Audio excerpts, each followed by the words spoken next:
The fire came like a demon in the night. Abigail Harper woke to the acrid smell of smoke clawing at her throat. For a moment, disoriented from sleep, she thought she'd left bread in the oven. Then came the screams. "Fire! Get out! Fire!" She bolted upright in bed, her nightgown damp with sweat. Through the window, an orange glow painted the Montana sky, turning night into an unholy dawn. The crackling grew louder, hungry and insistent. "Matthew!" she called, reaching across the bed, but her husband wasn't there. The bedroom door burst open. "Mama!" 9-year-old Lily stood trembling in her white cotton nightgown, her eyes wide with terror. "Come here, baby." Abigail swept the child into her arms, mind racing. "Where's your father?" "I don't know. I woke up and everything was bright and hot. There was no time." Smoke billowed beneath the door, thick and black. Abigail wrapped a quilt around Lily's shoulders, pressed a handkerchief to her daughter's mouth. "Hold this tight. Don't breathe the smoke." They stumbled down the hallway, the heat intensifying with every step. The staircase was already engulfed flames, licking up the banisters that Matthew had carved by hand when they'd first bought the ranch. "We have to go through the window," Abigail decided, pulling Lily back to her bedroom. She pushed open the glass pane, the night air a blessed relief against her skin. "It's too high, Mama," Lily whispered. "I'll lower you down. Then I'll jump." Abigail's voice was steady despite the fear coursing through her. "I'll find your father." She dangled Lily out the window, the child's terrified face looking up at her as she hung suspended above the hard ground. "Let go, Mama." Abigail released her grip, watched her daughter drop and roll in the dirt. Then she swung her legs over the sill, said a quick prayer, and jumped. Pain shot through her ankle when she landed, but she forced herself up, limping toward Lily. "Matthew!" she screamed, her voice lost in the roar of flames consuming their home. Silverhorn Ranch. Their dream, their future, was being devoured before her eyes.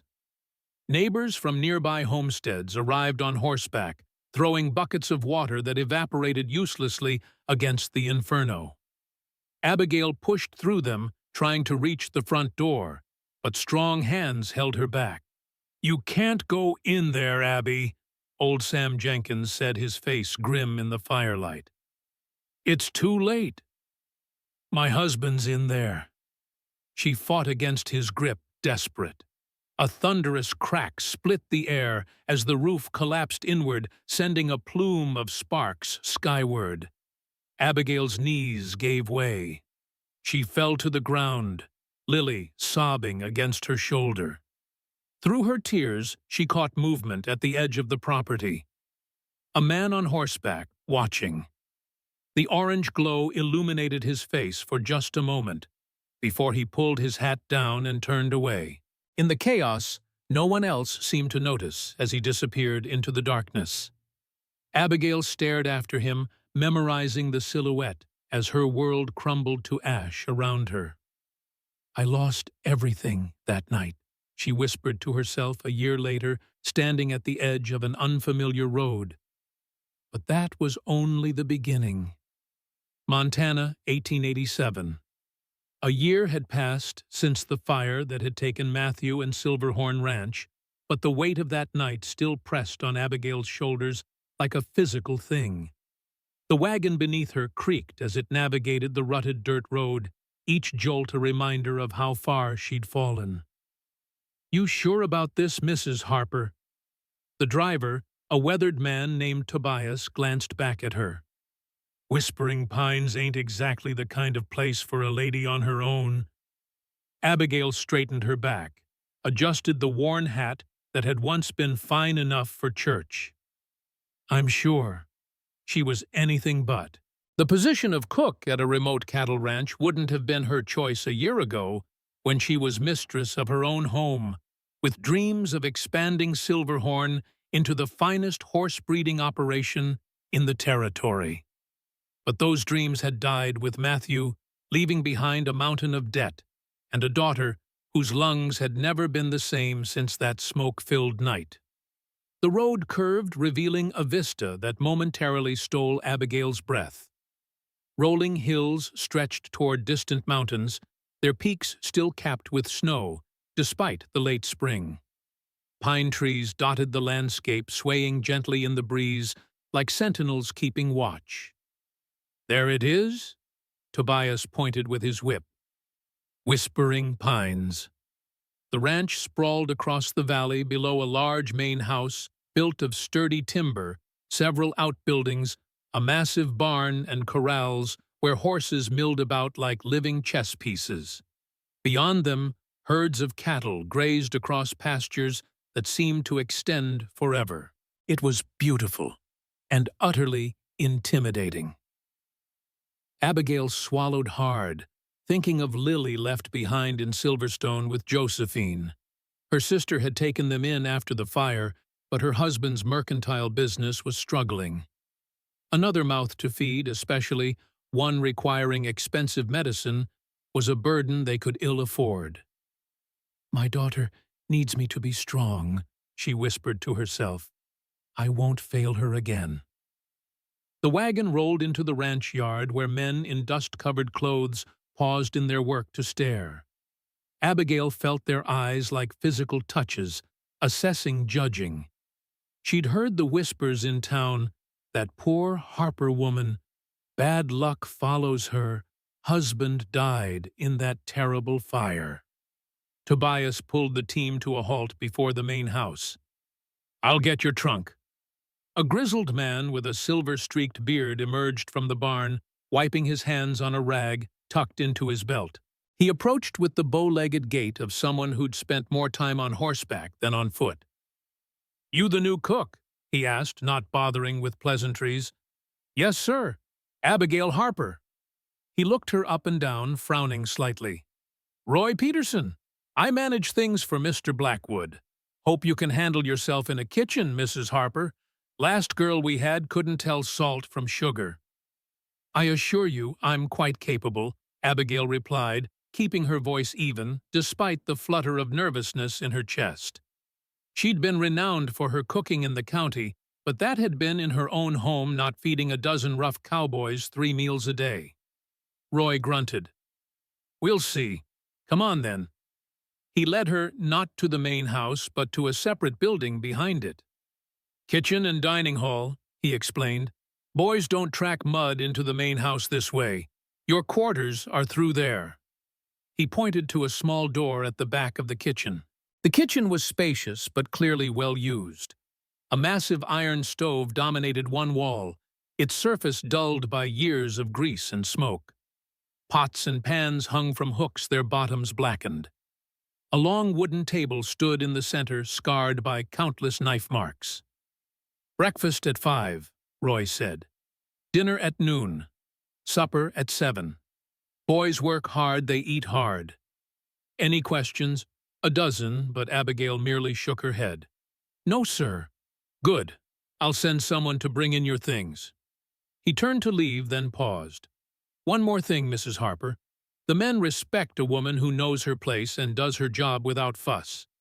Do that, and you'll get along fine." With that, he was gone, leaving Abigail alone in the kitchen. That would be her domain. She walked to the small door he'd indicated and found a modest room with a narrow bed, a washstand, and a battered chest of drawers. A tiny window looked out toward the distant mountains. It was clean, but sparse, nothing like the comfortable bedroom she'd shared with Matthew. She sat on the edge of the bed, allowing herself one moment of weakness as she pressed her hands to her face. "Just until Lily is well," she promised herself. "Just until I can pay off Matthew's debts." Before she could sink further into despair, the sound of boots and male voices approached. Abigail quickly composed herself and returned to the kitchen. 5 cowboys filed in, dusty and tired from the day's work.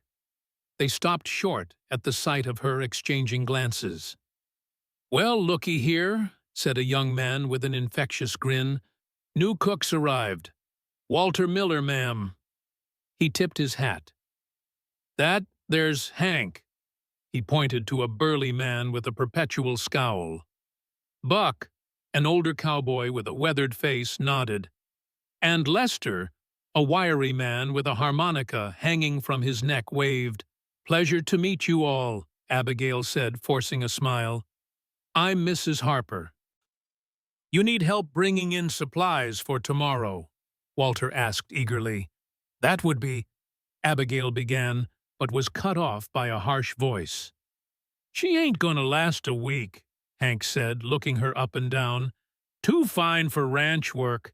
Bet she's never cooked for more than her husband and some fancy dinner parties. Abigail's cheeks burned, but before she could respond, the kitchen door opened again. The men straightened almost imperceptibly as another cowboy entered.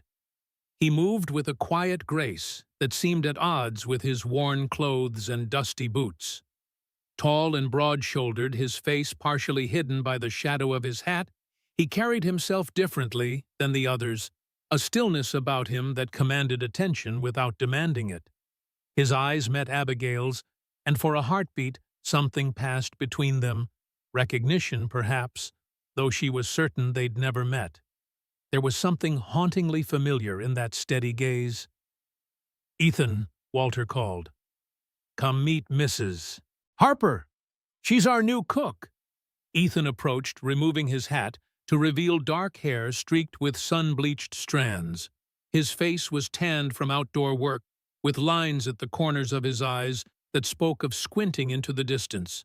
A small scar ran along his jawline. Ma'am, he said simply, his voice low and measured. Mr. Abigail prompted. Blackwood, he replied. Ethan Blackwood. Abigail's breath caught. Blackwood, the same name as the ranch owner. Before she could inquire further, she heard Lester whisper to Walter. Boss is eating with the hands again. Her confusion must have shown on her face because Walter leaned in, speaking in a stage whisper. Don't mind Ethan. He keeps to himself mostly. Best hand on the place, though. Ethan's expression didn't change, but something flickered behind his eyes. Amusement, perhaps, or resignation. He nodded to Abigail once more, then moved to the far end of the room, where a basin of water sat for washing up. As the men cleaned themselves for supper, Abigail took stock of the pantry. It was well stocked with basics: flour beans, salt pork, coffee. Tomorrow's meals would be simple but filling.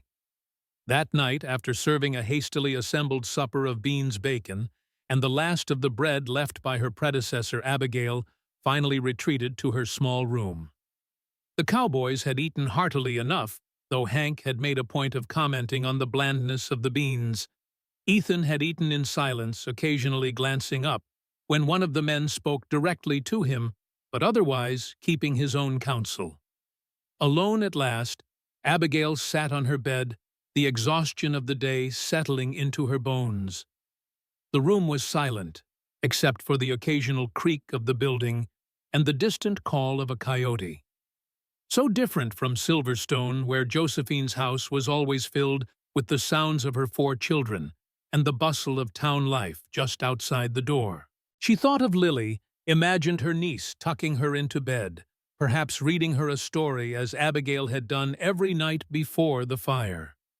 Was she coughing again? Did she miss her mother? Tears threatened, but Abigail blinked them away. There was no time for that now. Instead, she began to unpack her meager belongings, hanging her 2 spare dresses in the corner and placing Matthew's Bible on the nightstand. As she pushed her trunk under the bed, her hand brushed against something beneath the wooden frame. Curious, she knelt down to look. A loose floorboard shifted under her touch. Sliding her fingers along its edge, she pried it up. In the small cavity beneath lay a single object, a carving in the wood of the floor joist. Abigail squinted in the dim lamplight.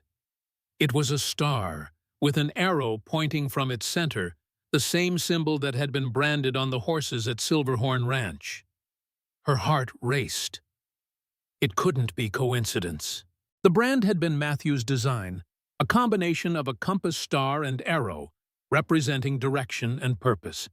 He'd been so proud of it, had it specially made, when they'd purchased their first breeding stock. But what was it doing here, hidden beneath the floorboards of a cook's quarters at Whispering Pines? Abigail ran her fingers over the carving, feeling each groove. It wasn't fresh. The edges had softened with time. Had Matthew been here, he'd never mentioned Whispering Pines or the Blackwoods. She replaced the floorboard carefully, her mind whirling with questions.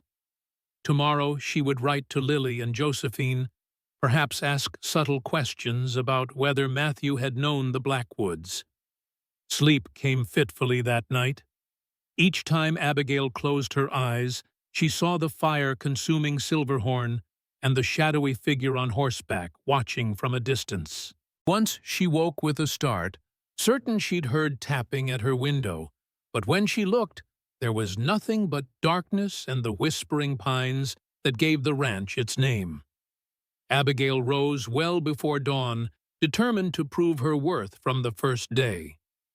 By the time the sky began to lighten, she had coffee brewing, biscuit dough mixed, and salt pork frying in a massive skillet. The kitchen warmed with the heat of the cook stove, chasing away the morning chill. Her hands moved with practiced efficiency despite her nerves. Cooking had always been her refuge, even before the fire. There was comfort in the familiar tasks, the transformation of simple ingredients into something nourishing. The kitchen door swung open, and Roy entered, eyebrows rising slightly at the sight of breakfast already underway.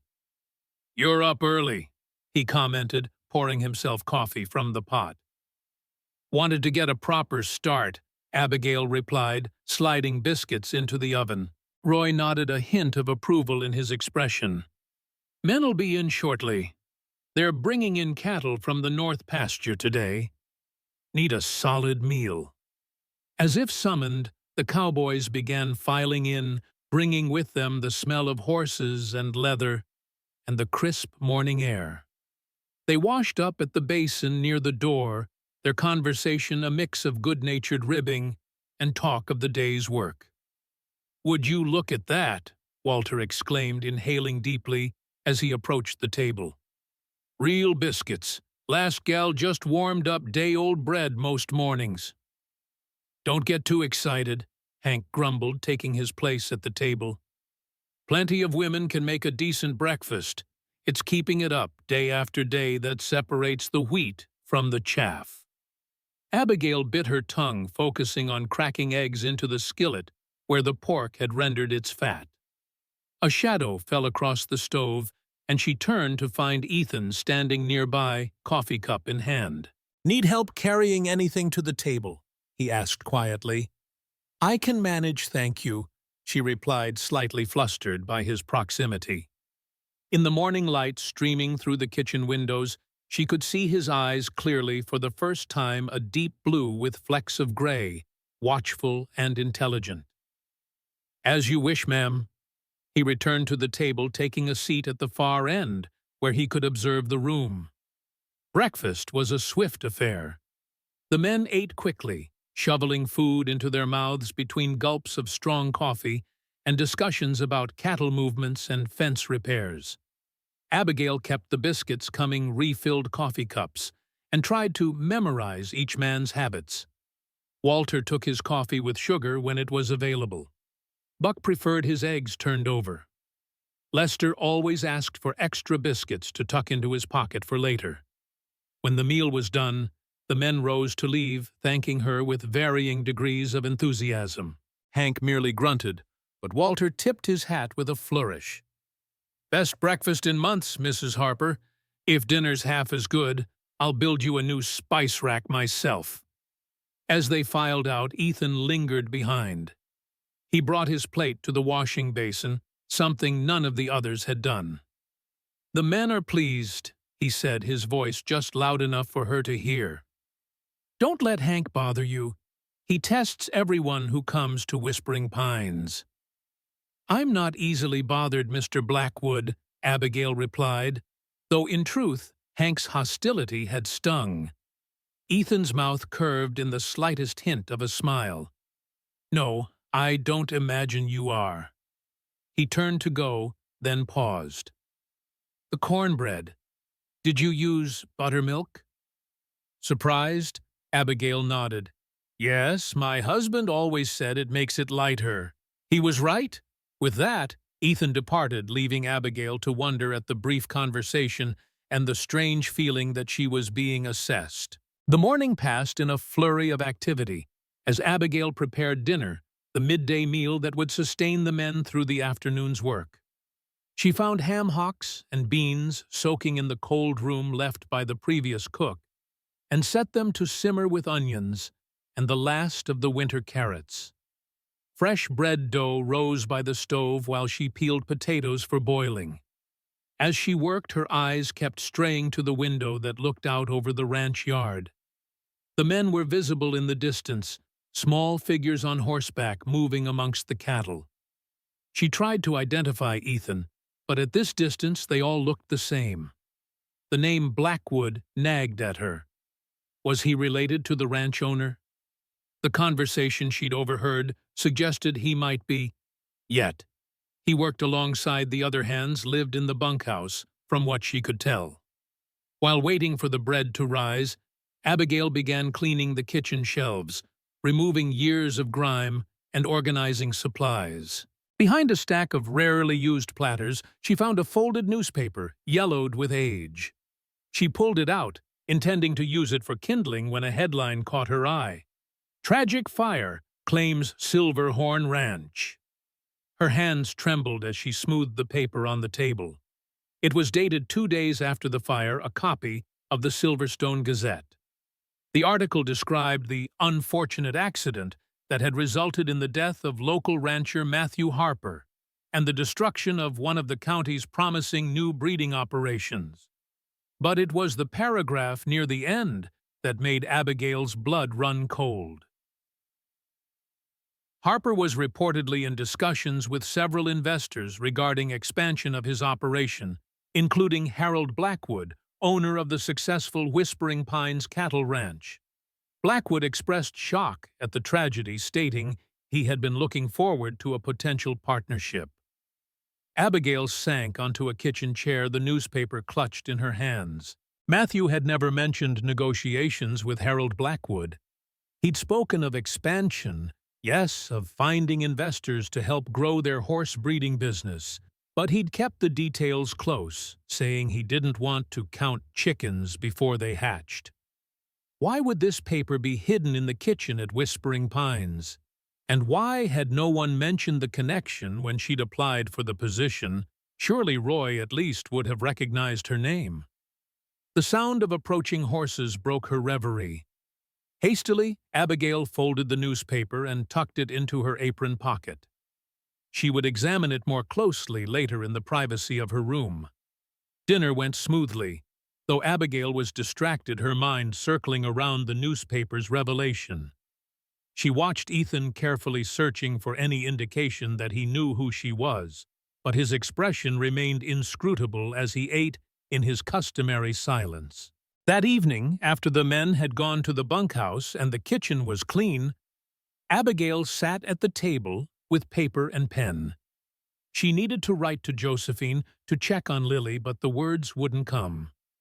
Instead, she found herself drawing the strange symbol she'd found beneath her floorboard, Matthew's brand. A sudden gust of wind rattled the kitchen windows, making her jump. Outside, the moon had risen, casting long shadows across the yard. In the distance, the silhouette of a lone figure moved along the edge of the property. Even from this distance, Abigail recognized the easy, confident stride. Ethan Blackwood was patrolling the ranch boundaries in the darkness, watching, waiting, just as the mysterious rider had done on the night Silverhorn burned. The next few days fell into a rhythm of early mornings, busy meal preparations, and collapsing into bed exhausted each night. Abigail had little time to investigate the mysteries that nagged at her. The hidden brand, the newspaper article, Ethan Blackwood's true identity. She focused instead on proving herself indispensable in the kitchen. By the end of her first week, even Hank had grudgingly admitted her stew was decent enough, high praise from the taciturn cowboy. Walter had made good on his promise of a spice rack, presenting her with a roughly but lovingly crafted shelf for her growing collection of seasonings. Buck, the oldest of the hands, had fixed a loose step on the kitchen porch without being asked. Abigail sensed she was being accepted, but still felt like an outsider. The men were careful in their speech around her conversations, falling silent when she approached, then resuming when she left. It was as though they shared secrets she wasn't privy to about the ranch, about the Blackwoods, perhaps even about the fire that had claimed her husband. On her 8th evening at Whispering Pines, Abigail sat on the kitchen porch after cleaning up from supper, enjoying a rare moment of solitude. The days were growing longer as spring edged toward summer, the sunset painting the sky in hues of gold and crimson. In the distance, the mountain peaks stood purple against the fading light. The beauty of it caught in her throat. Matthew would have loved this view. He'd always had an eye for the splendor of Montana, had chosen Silverhorn for its vista, as much as for its fertile grazing land. "He should be here," she whispered to the empty air. "He should be watching this sunset with me." "Beautiful, isn't it?" a voice said behind her. Abigail startled, turning to find Ethan standing in the shadow of the building. He must have approached silently, his footsteps masked by the evening breeze rustling through the pine trees. "I didn't mean to frighten you," he added, remaining where he was, giving her space. "You didn't," Abigail lied, smoothing her apron nervously. "I was just lost in thought." Ethan nodded his gaze, moving to the sunset. "This land has a way of capturing a person, especially at this hour." There was something in his voice, a reverence, a sense of belonging that resonated with Abigail. It reminded her of how Matthew used to speak of Silverhorn. "May I?" Ethan gestured to the porch step beside her. Abigail hesitated, then nodded. He settled beside her, careful to maintain a respectful distance.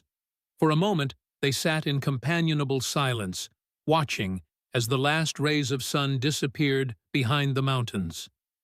"The men speak highly of your cooking," Ethan said finally. "Even Hank?" Abigail asked, a smile tugging at her lips. "Especially Hank, though he'd sooner wrestle a bear than admit it." Ethan's expression remained serious, but his eyes held a glimmer of amusement. "He said your biscuits reminded him of his mother's." "High praise indeed. The highest from Hank." Another silence fell between them, but it was comfortable rather than strained. Abigail found herself stealing glances at his profile, the strong jaw, the straight nose, the way his hair curled slightly at the nape of his neck. "How long have you worked at Whispering Pines, Mr. Blackwood?" she asked finally, hoping her question sounded casual. "Please call me Ethan," he said. "And I've been here a while. Left for some years, but came back." His answer was deliberately vague, she thought. "Do you enjoy ranch work?" He considered the question as though it were more complex than it seemed. "I enjoy the honesty of it," he said at last. "Cattle don't lie. A fence is either mended or it isn't. A man's word is tested every day against what he actually does." The passion in his voice surprised her. This was not the simple philosophy of a hired hand, but the conviction of someone who had thought deeply about the nature of work and honor. "Your name," Abigail ventured. "Is it common in these parts, Blackwood?" Ethan's posture stiffened almost imperceptibly. "Not particularly." He rose smoothly to his feet.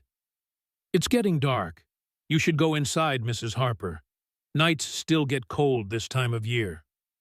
Before she could respond, he was gone, moving across the yard toward the bunkhouse with that same easy stride she'd observed from her window. Abigail remained on the porch step, confused by the abrupt end to their conversation. She'd clearly touched a nerve with her question about his name. Was he hiding something, or was he simply a private man who disliked personal questions? Later that night, Abigail sat cross-legged on her bed. The newspaper article spread before her. She read it again, searching for clues she might have missed. The mention of Harold Blackwood as a potential investor in Silverhorn seemed innocent enough on the surface. But why had Matthew never mentioned him, and why had the fire happened just as they were apparently discussing a partnership? She reached for the letter she'd received from Josephine earlier that day, reading again the updates about Lily. Her daughter was having good days and bad. Her breathing troubled when the weather changed. The medicine helped, but it was expensive, and the doctor recommended a specialist in Helena who might be able to perform a procedure to help clear her lungs. Money, always money.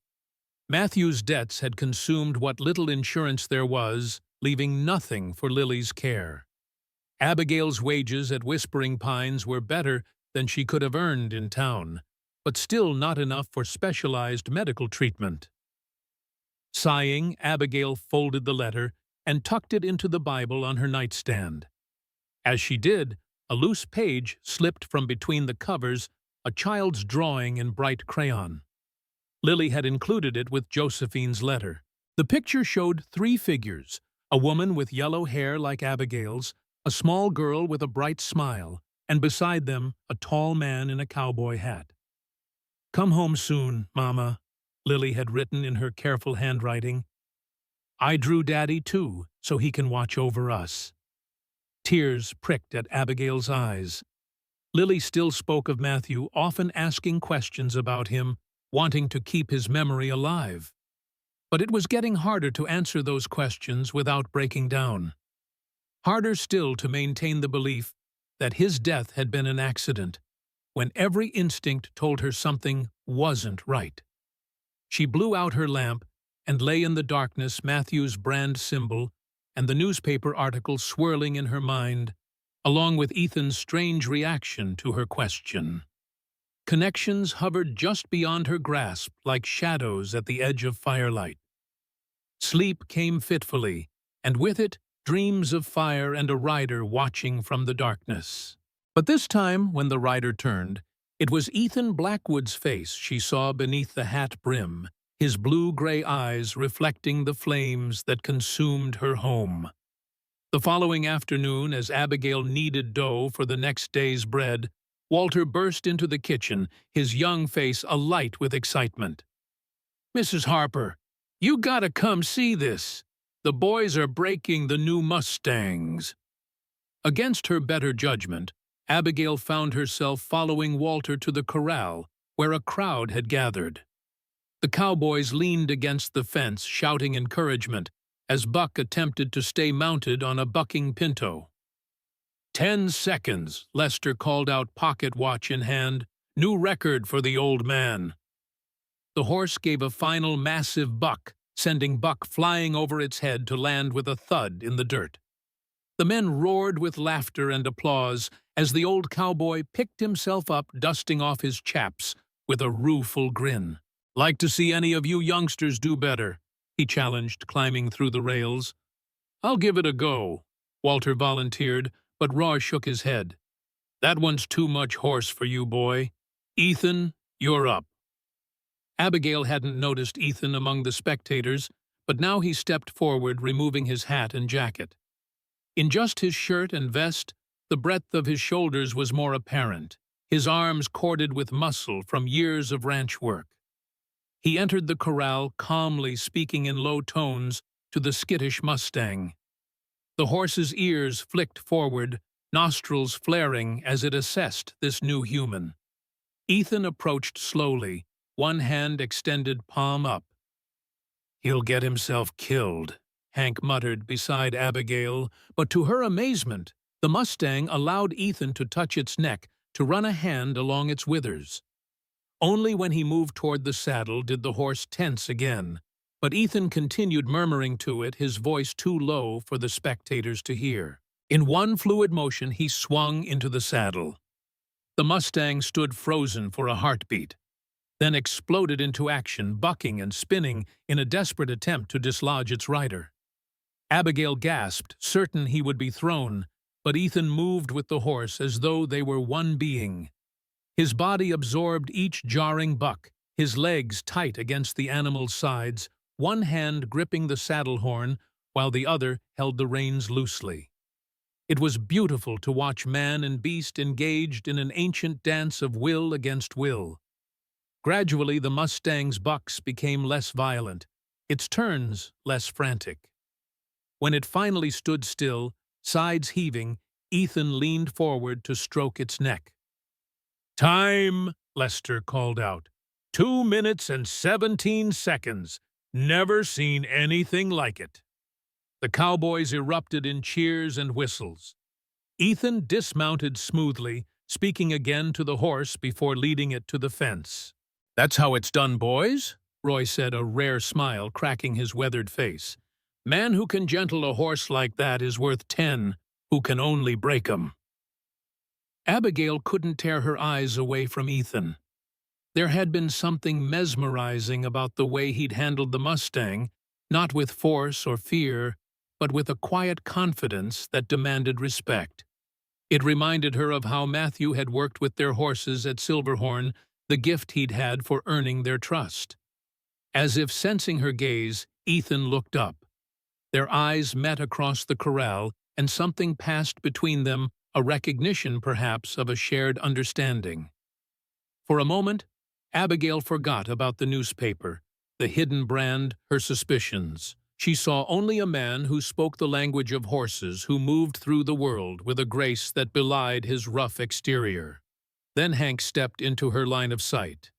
"Shouldn't you be seeing to supper, Mrs. Harper, unless you expect us to eat leather instead of beef tonight?" Embarrassed, Abigail turned away, hurrying back to the kitchen. But the image of Ethan on that Mustang stayed with her as she prepared the evening meal, as vivid as if it had been branded into her mind like the star and arrow beneath her floorboards. Later, as she cleared the supper dishes, Abigail noticed a folded piece of paper that hadn't been there before tucked beneath the edge of her cutting board. Heart racing, she glanced around to ensure she was alone before unfolding it. The note was brief, the handwriting neat but masculine. "Check the loose board in the old storage shed. A friend." Abigail stared at the paper, turning it over as if it might reveal more information on the reverse. Who had left it? And why was it a help or a trap? Her first instinct was to ignore it. She had enough mysteries to unravel without adding another. But curiosity burned within her, along with the growing conviction that Matthew's death had been no accident. If there was something in the storage shed that might lead to answers, how could she not look? After finishing her kitchen duties, Abigail waited until the ranch had settled for the night. The moon was nearly full, providing enough light to find her way across the yard to the dilapidated shed that stood between the kitchen and the barn. It had clearly once been used for storing preserved foods and supplies, but now held only broken tools and empty crates. Dust motes danced in the beam of the small lantern Abigail had brought, the air musty with disuse. "Loose board," she murmured, examining the walls and shelving. Nothing seemed obviously out of place.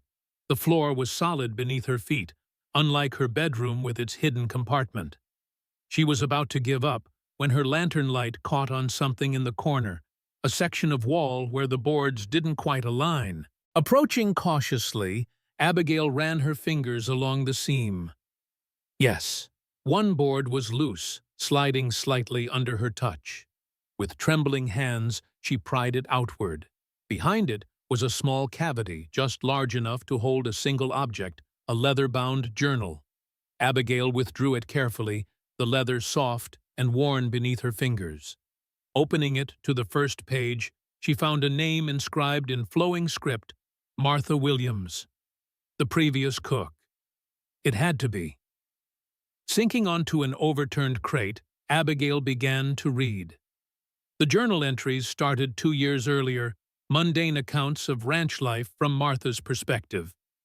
The changing seasons, the daily rhythm of meals and chores, occasional complaints about the cowboys' appetites or Roy's gruff manner. But as Abigail turned the pages, the tone shifted. Entries became shorter, more cryptic. Overheard HB and the stranger again tonight. Something about land rights and the railroad coming through. HB seemed angry. And strange noises from the main house late last night. Shouting, then silence. This morning, HB rode out early. The stranger's horse is gone from the stable. The men are on edge. Something's happening that they're not telling me. Even Roy seems concerned. Abigail's heart pounded as she flipped forward, scanning entries until one name leaped from the page: Harper. HB mentioned Harper's ranch today when he thought I wasn't listening. Said something about taking care of it if he won't sell. I'm afraid of what that means. The final entry was dated just 3 days before the fire at Silverhorn. I cannot remain silent any longer. What I've heard, what I suspect they're planning. I must warn Harper. If anything happens to me, that this journal is my testimony. God forgive us all for what's about to happen. The journal ended there. No more entries. Martha Williams had disappeared, just like the mysterious note had implied, perhaps after discovering something she shouldn't have. Abigail closed the journal, her mind reeling. H.B. Harold Blackwood, the owner of Whispering Pines. The man mentioned in the newspaper as a potential investor in Silverhorn. Had he been involved in the fire that killed Matthew? Had Martha tried to warn them and failed? And what of Ethan Blackwood? Was he Harold's son? Brother, if so, did he know what his relative had done? A board creaked outside the shed. Abigail froze, extinguishing her lantern with a quick breath. Footsteps approached, slow and deliberate. Heart hammering in her chest, she clutched the journal and pressed herself into the shadows. The shed door swung open, moonlight silhouetting a tall figure in the doorway. Mrs. Harper. Ethan's voice was soft, but carried clearly in the still night air. I know you're in here. It's not safe. Abigail remained silent, uncertain whether the danger he spoke of was outside the shed or standing right before her. Please, he said, and something in his tone urgency concern made her step forward. How did you know I was here? She asked, still clutching the journal. Ethan's eyes dropped to the book in her hands, then back to her face. I saw your lantern light. If I noticed others might have too. You need to return to your quarters. What do you know about Martha Williams? Abigail demanded, holding up the journal. What happened to her? A muscle ticked in Ethan's jaw, but his expression remained neutral. This isn't the time or place for that conversation. When then? After another mysterious fire, after someone else dies. Anger surged through Abigail, burning away fear. My husband's name is in this journal. Martha was worried about him, about what H.B. was planning. What do you know about that Mr. Blackwood? Ethan stepped fully into the shed, closing the door behind him. In the darkness, Abigail could barely make out his features, but she could feel the tension radiating from him. I can't discuss this now, he said, his voice tight.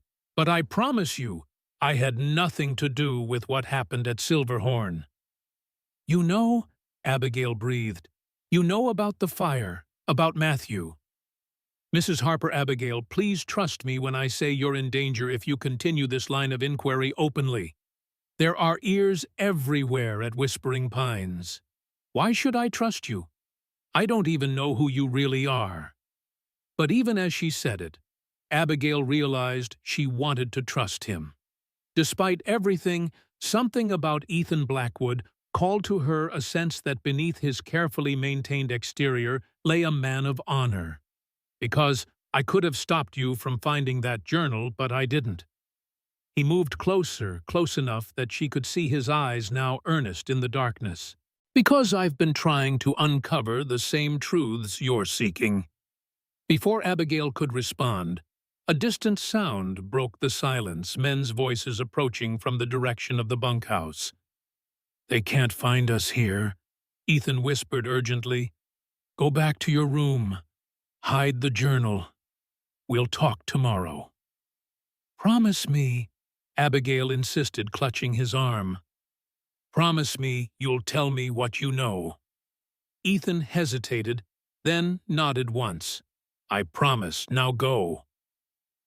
Slipping the journal into her apron pocket, Abigail eased open the shed door and darted across the moonlit yard to the kitchen. Only when she was safely in her room, the journal hidden beneath her mattress, did she allow herself to breathe normally. Outside her window, she could hear the cowboys passing by, their voices carrying on the night air. "Thought I saw a light in the old shed," one said. "Hank," she thought. "Probably just moonlight on the window," another replied. "Come on, I want to finish this hand of cards before sunrise." Their voices faded, but Abigail remained by the window watching as a solitary figure detached itself from the shadows of the shed and moved silently toward the main house. Not the bunkhouse. Ethan Blackwood was not who he pretended to be. And tomorrow she would discover the truth, no matter the cost. Dawn broke over Whispering Pines in a wash of pale gold, but Abigail had been awake long before the first light. Sleep had eluded her after the discovery of Martha's journal, her mind racing with questions. She'd read the entries again by candlelight, searching for clues she might have missed connections to pieced together. The initials HB had to be Harold Blackwood, the ranch owner she'd yet to meet. But where did Ethan fit into the picture? Was he Harold's son? A relative? And how much did he know about the events leading to Matthew's death? Abigail moved through her morning routine, mechanically lighting the stove, mixing biscuit dough, brewing coffee strong enough to cut through the fog of her sleepless night. By the time the Cowboys filed in for breakfast, she had composed herself, presenting a calm facade that betrayed nothing of her inner turmoil. She watched Ethan carefully as he took his place at the table. If he felt her gaze, he gave no sign, keeping his eyes on his plate and speaking only when directly addressed. Nothing in his manner suggested their midnight encounter in the storage shed or the promises he'd made. Only once, as he returned his empty plate to the washing basin, did his eyes meet hers. The slight nod he gave was almost imperceptible, a signal she hoped that he intended to keep his word. "Mrs. Harper," Roy's gruff voice broke through her thoughts. "We're short on flour and coffee. Need to make a supply run to town today. Lists on my desk whenever you're ready." Town. The word resonated in Abigail's mind. Silverstone meant Lily, her daughter, she hadn't seen in nearly 2 weeks. The longing to hold her child swept through her with physical force. "I could go," she offered, trying to keep the eagerness from her voice. "Save you the trouble." Roy's bushy eyebrows rose. "It's a half-day's ride each way. You'd need to stay overnight." "I have family in Silverstone," Abigail explained. "My daughter is staying with my sister while I work here." Understanding dawned on Roy's weathered face. "Ah, well, can't deny a mother time with her child." He scratched his beard thoughtfully. "Still, it's not proper for you to travel alone. Ethan, you'll accompany Mrs. Harper." Ethan looked up, surprise flickering briefly across his face before his expression smoothed back to its usual calm. "Of course." "Take the wagon," Roy continued. "Leave after breakfast cleanup. Should reach town by mid-afternoon if you push on." He fixed Ethan with a stern look. "And be back by tomorrow evening. There's work to be done here." As the men filed out to begin the day's tasks, Abigail's mind spun with the implications. A journey to town meant hours alone with Ethan, time for the conversation he'd promised away from the ears everywhere at Whispering Pines. But it also meant exposing Lily to a man she wasn't certain she could trust. When the kitchen was finally empty, Abigail retrieved Roy's supply list from his desk in the small office adjacent to the dining hall. As she turned to leave, her eye caught on a framed photograph hanging on the wall, a formal portrait of two men standing before the main house at Whispering Pines. The older man was heavy-set, with a full beard and hard eyes that seemed to glare at the camera. Beside him stood a younger man in a soldier's uniform, his face leaner, but with the same set to his jaw, the same proud bearing. Across the bottom of the photograph, a neat inscription, Harold and Ethan Blackwood, 1880. Abigail's breath caught. Ethan Blackwood was not just some ranch hand. He was Harold Blackwood's son, or nephew, perhaps. The resemblance was unmistakable. But why was he living and working among the hired hands? And if Martha's journal was correct, did that make him complicit in whatever had happened to Matthew? Ready to leave in an hour? Ethan's voice came from the doorway, causing Abigail to start guiltily. "Yes," she managed, hoping he hadn't noticed her studying the photograph. "I just need to finish the dishes and pack a few things."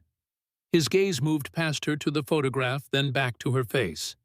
Something like resignation passed across his features. "I'll ready the wagon," he said simply, and left her standing there, questions burning unspoken on her tongue. The journey to Silverstone began in silence. Abigail sat beside Ethan on the wagon seat, the supply list tucked into her pocket, alongside a letter for Josephine explaining her unexpected visit. The morning air was crisp, scented with pine and sage as they followed the winding road that led away from the ranch. They had traveled nearly an hour before Ethan finally spoke. "You saw the photograph." It wasn't a question, but Abigail answered anyway. "Yes," he sighed, adjusting his grip on the reins. "I suppose you have questions?" "More than I can count, Mr. Blackwood." She turned to face him directly. "Starting with who you really are and why you're pretending to be a common ranch hand when you're clearly not." The corner of his mouth twitched, almost a smile. "I never claimed to be anything other than myself. The others assume what they will." "But you don't correct them." "No." His eyes remained fixed on the road ahead. "I have my reasons. Do those reasons have anything to do with Harold Blackwood and what happened at Silverhorn Ranch?" Ethan's hands tightened on the reins, the only sign that her words had affected him. "You're direct, Mrs. Harper. I appreciate that." He was silent for a moment, seemingly gathering his thoughts. "Harold Blackwood is my father. I am his only son and heir to Whispering Pines." "Then why?" "I was away." He interrupted, his voice taking on a distant quality. "For many years. I fought in the war, then drifted. Couldn't settle back into ranch life after what I'd seen." His jaw worked as he swallowed something painful. "By the time I returned last year, my father had changed. Or perhaps I finally saw what was always there beneath the surface." Abigail listened, sensing that whatever Ethan was telling her cost him dearly. "There were rumors," he continued, "land grabs, threats, small ranchers being pushed out by mysterious circumstances, fires." His eyes flicked to her, then away. "I came back to Whispering Pines to discover the truth, but I knew if I returned openly as the son and heir I'd never get honest answers. So I came back as just another hand looking for work." "Does your father know you're here?" A grim smile crossed Ethan's face. "No. He's been away in Helena for months, meeting with railroad investors. Roy knows, of course. He raised me as much as my father did after my mother died. I trust him to keep my secret." And the men they call you boss sometimes. Some have guessed or suspect. They play along. I work as hard as any of them pull my weight. They respect that. But what about Martha Williams, your father's cook? She knew something was wrong. She tried to warn my husband. Abigail's voice cracked slightly. Before the fire. Ethan's expression darkened. Martha disappeared the night before the fire at Silverhorn. Her room was empty, belongings gone. Father said she'd quit without notice. I never believed it. Her journal stops abruptly after she writes about warning Matthew. Do you think she— I don't know, Ethan admitted. I've been searching for her, but it's like she vanished into thin air. He met Abigail's gaze directly. I didn't know your husband, Mrs. Harper. I didn't know about Silverhorn until after the fire. I was still making my way back to Montana when it happened. Abigail studied his face, looking for any sign of deception. But you suspect your father was involved. It wasn't a question, but Ethan nodded gravely. I have suspicions, yes, but no proof, not yet. He hesitated, then added, I'm sorry about your husband, truly, and I promise you, if my father had any hand in what happened, I'll see justice done. The weight of his words hung in the air between them. Abigail wanted to believe him, needed to believe someone was on her side in this. But trusting had become difficult after losing everything. Why should I believe you? She asked softly. Ethan was quiet for so long she thought he might not answer. When he finally spoke, his voice was low and intense. Because I know what it's like to have the ground taken from beneath your feet. To lose everything that matters. His eyes, when they met hers, held a depth of pain she recognized all too well. And because I'm as trapped in this as you are. The honesty in his voice resonated within her. Whatever else Ethan Blackwood might be, Abigail sensed he was a man weighed down by the same questions that haunted her. Then we find the answers together, she said firmly, for Matthew, for Martha, and for your sake as well. Ethan nodded, something like relief passing across his features. They rode on in silence, but it was different now, a silence of shared purpose rather than suspicion. As the wagon crested a hill, the town of Silverstone came into view in the valley below. Despite everything, Abigail felt her heart lighten at the sight. Somewhere in that cluster of buildings was Lily, her reason for enduring, for pushing forward, when grief threatened to consume her. My daughter, she said suddenly. Lily. She was badly affected by the smoke during the fire. Her lungs. She swallowed hard. The doctor says she needs an operation in Helena. But the cost? That's why you took the job at Whispering Pines, Ethan finished for her. The pay is better than anything in town. Yes, but it's still not enough, not nearly enough. Ethan's expression softened. I'd like to meet her, your daughter, if that's all right with you. Abigail hesitated, protective instincts flaring. She's been through a lot. I understand. It's your decision.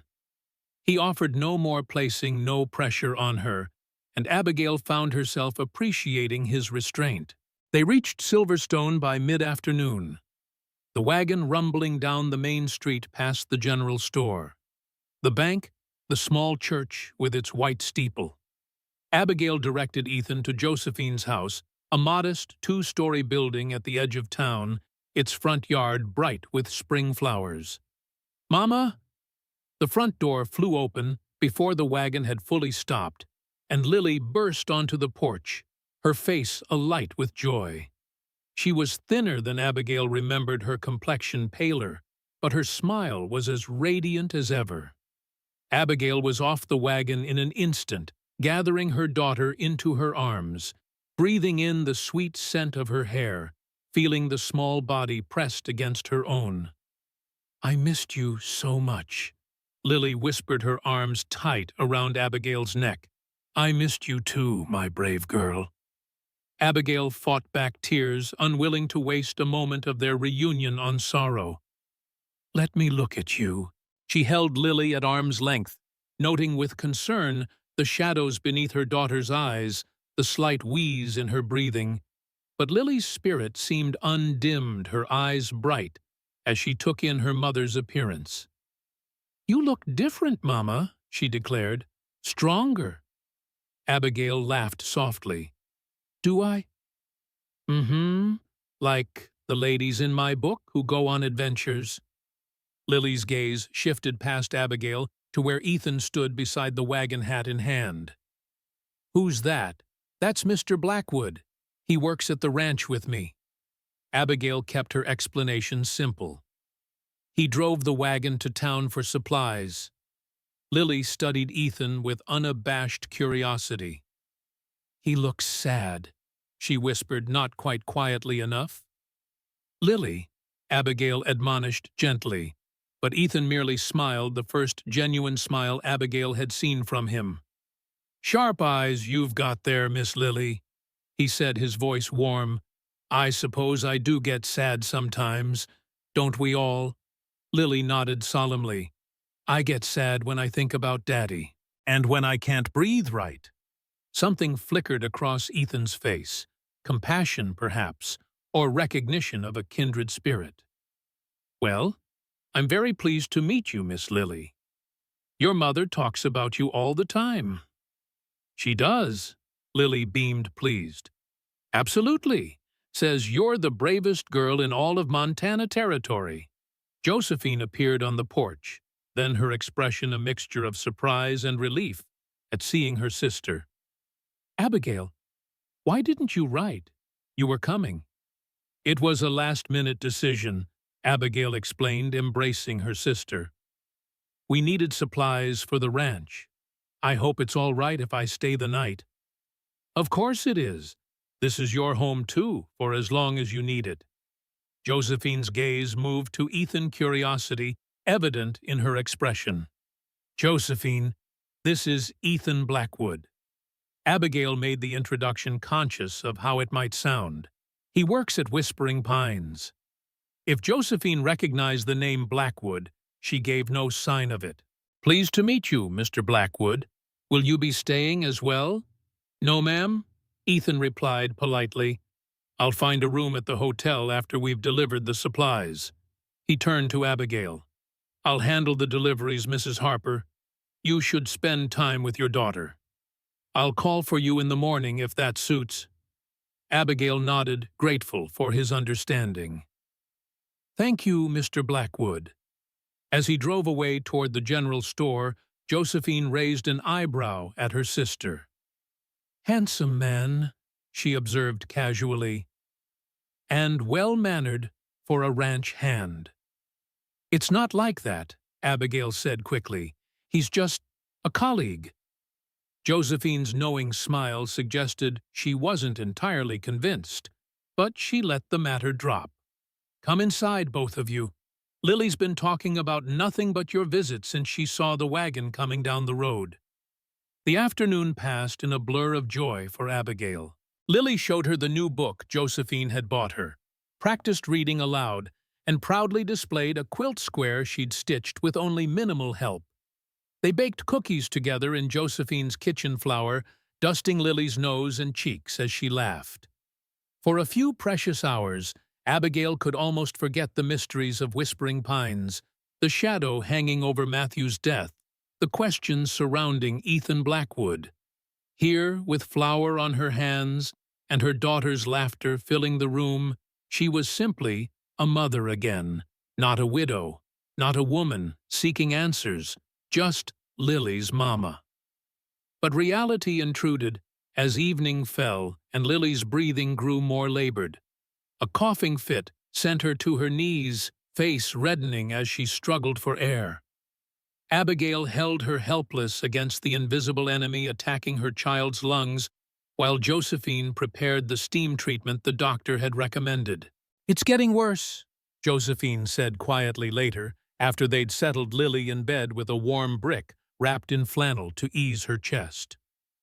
The doctor says if she doesn't get that operation soon, she didn't need to finish the sentence. Abigail understood all too well what was at stake. "I'm saving every penny," she promised. "But it's still not enough. Not nearly enough."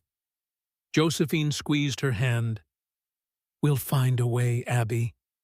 We always do." That night, as Abigail lay beside her sleeping daughter, listening to the slight wheeze of her breathing, a fierce resolve crystallized within her. She would uncover the truth about Matthew's death, about Harold Blackwood's involvement, about Martha Williams's disappearance, and somehow she would find the means to save Lily, whatever it took. Morning brought a clear sky and renewed determination. Abigail savored breakfast with Lily and Josephine, storing away every smile, every word from her daughter like treasures to sustain her in the days ahead. As promised, Ethan arrived mid-morning with the wagon now loaded with the supplies for Whispering Pines. He waited patiently while Abigail said her goodbyes respectfully, giving the family space for their farewells. Lily clung to Abigail at the last moment, her small face solemn. "Come back soon, Mama. I drew you another picture." She pressed a folded paper into Abigail's hand. "Don't look at it until you're on your way. Okay, it's a surprise." "I promise," Abigail whispered, kissing her daughter's forehead. "Be good for Aunt Josephine. I'll be back before you know it." The parting was harder than she'd expected. As the wagon pulled away from Josephine's house, Abigail kept her eyes fixed on Lily's small figure, waving from the porch, until they turned a corner and she could see her no more. Only then did she unfold the drawing Lily had given her. It showed 3 figures, Abigail, Lily, and a tall man in a cowboy hat. But unlike the previous drawing, where the man had clearly been Matthew, this one had no beard, and the hat was colored differently. "Is that me?" Ethan asked softly, glancing at the paper. Abigail stared at the drawing, unsettled by the implication. "I don't know why she would draw you. She only just met you yesterday." Ethan was quiet for a moment. "Children see things differently than we do sometimes.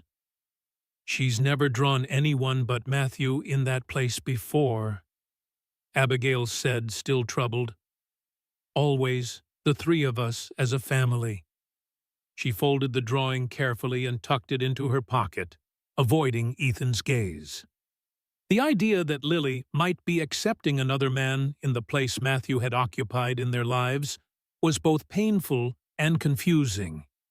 Matthew had been gone only a year, not nearly long enough for such a shift in her daughter's heart. The wagon passed the general store, the post office, the sheriff's office. Abigail was lost in thought when Ethan suddenly pulled the team to a halt. "Mrs. Harper," he said in a low voice, "look there."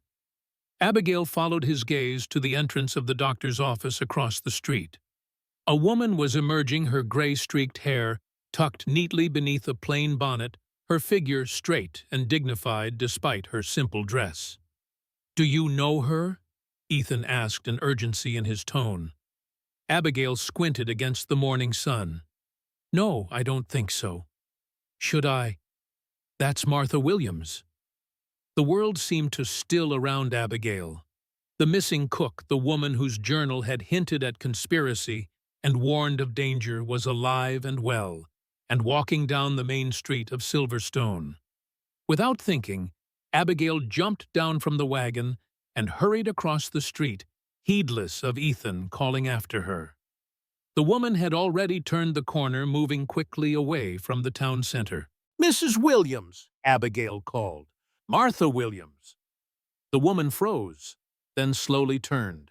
Up close, Abigail could see her face clearly, mid-40s perhaps, with intelligent eyes and a mouth set in a firm line. Recognition flickered in those eyes, followed swiftly by alarm. "I don't know you," she said, her voice surprisingly cultured for a ranch cook. "No, but I know of you." Abigail stepped closer, lowering her voice. "I found your journal, Mrs. Williams, about Whispering Pines, about Harold Blackwood." The color drained from Martha's face. "Not here," she hissed, glancing around nervously.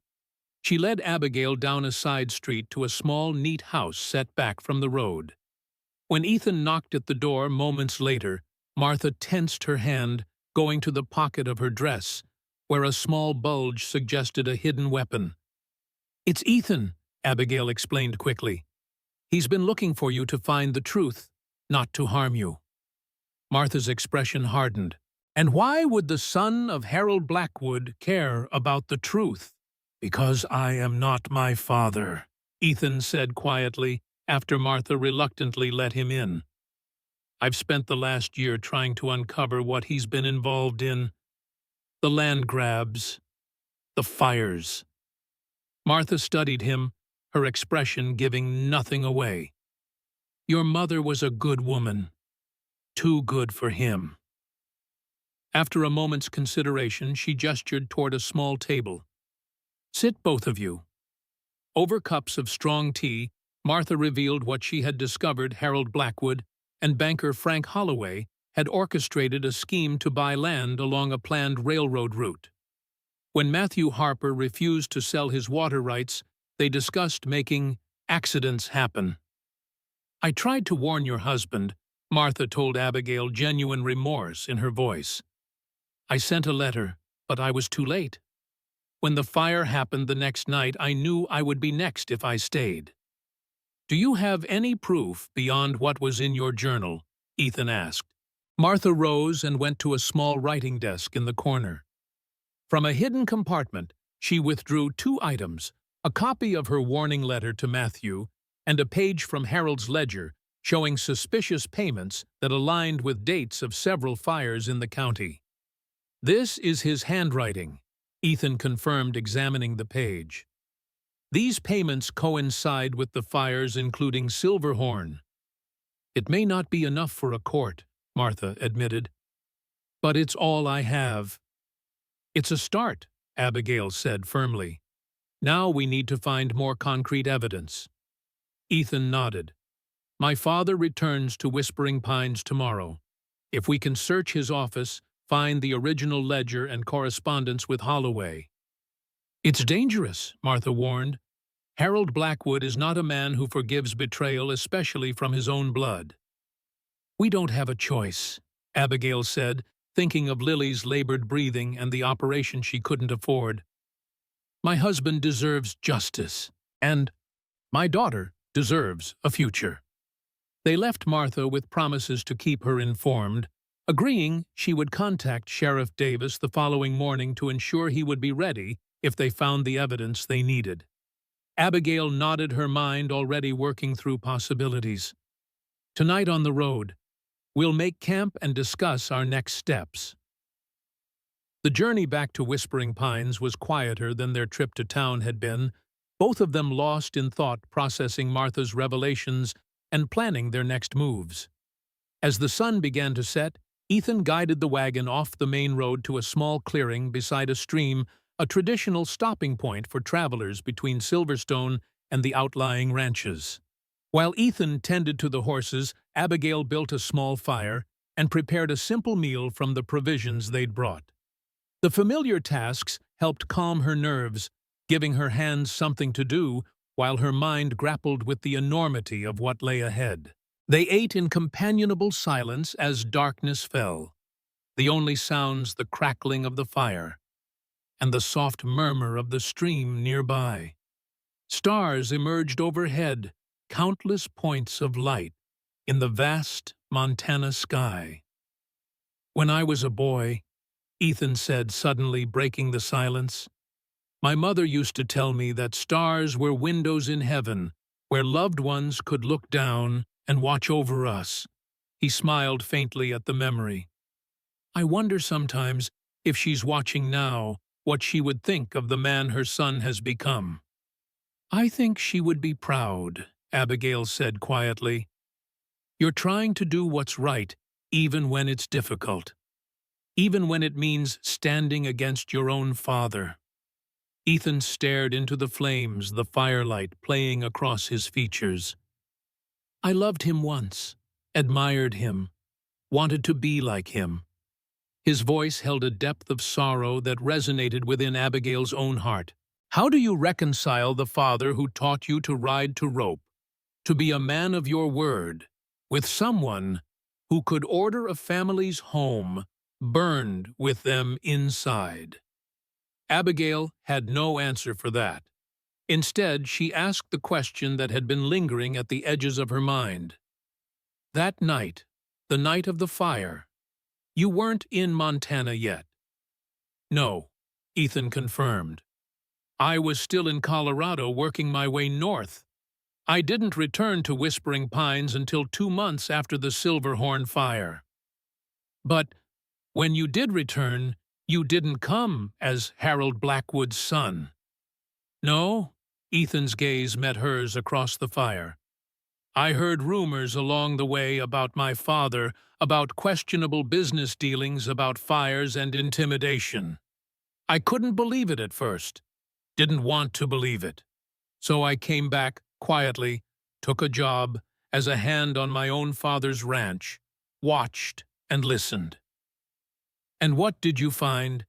Enough to know that something was very wrong. The old hands I'd known as a boy were gone, replaced by men who didn't ask questions. Roy was still there, thank God, but even he was careful about what he said. Ethan added a stick to the fire, and there was Martha's disappearance. No one believed she'd simply quit without notice. Not Martha. Yet you stayed, Abigail observed, working alongside men who might have been involved in Matthew's death. I stayed because leaving wouldn't solve anything, wouldn't bring justice to those who'd been harmed. Ethan's voice was steady, resolved. And because Whispering Pines is still my home, my legacy. I can't just abandon it to become a tool for greed and corruption. Abigail nodded, understanding all too well the ties that bound a person to the land, to a home. She had felt the same about Silverhorn, still did in some ways, though it existed now only in memory and ash. Tomorrow, she said, shifting the conversation to more immediate concerns, your father arrives. What exactly are we looking for in his office? Documents, correspondence with Holloway and the railroad men, the original ledger that Martha's page came from. Anything that explicitly connects him to the fires, to the coercion of ranchers. Ethan leaned forward, his expression intent in the firelight. My father keeps a safe behind the painting in his study. That's where he'd store anything incriminating. And how do we get in? Surely he locks his office. He does, Ethan acknowledged. But I know where he keeps the spare key, a habit from my childhood when I used to sneak in to look at his collection of Civil War memorabilia. A faint smile touched his lips at the memory. Some patterns don't change even over decades. And if we're caught, we won't be, Ethan said with more confidence than Abigail felt. My father typically arrives late, inspects the ranch, then retires to the main house for the night. He rarely visits the bunkhouse or kitchen unless there's a specific reason. But if we are caught, Abigail persisted. What then? Ethan's expression grew solemn. Then I'll make sure you get away safely. This is my father, my fight. I won't let you suffer for involving yourself.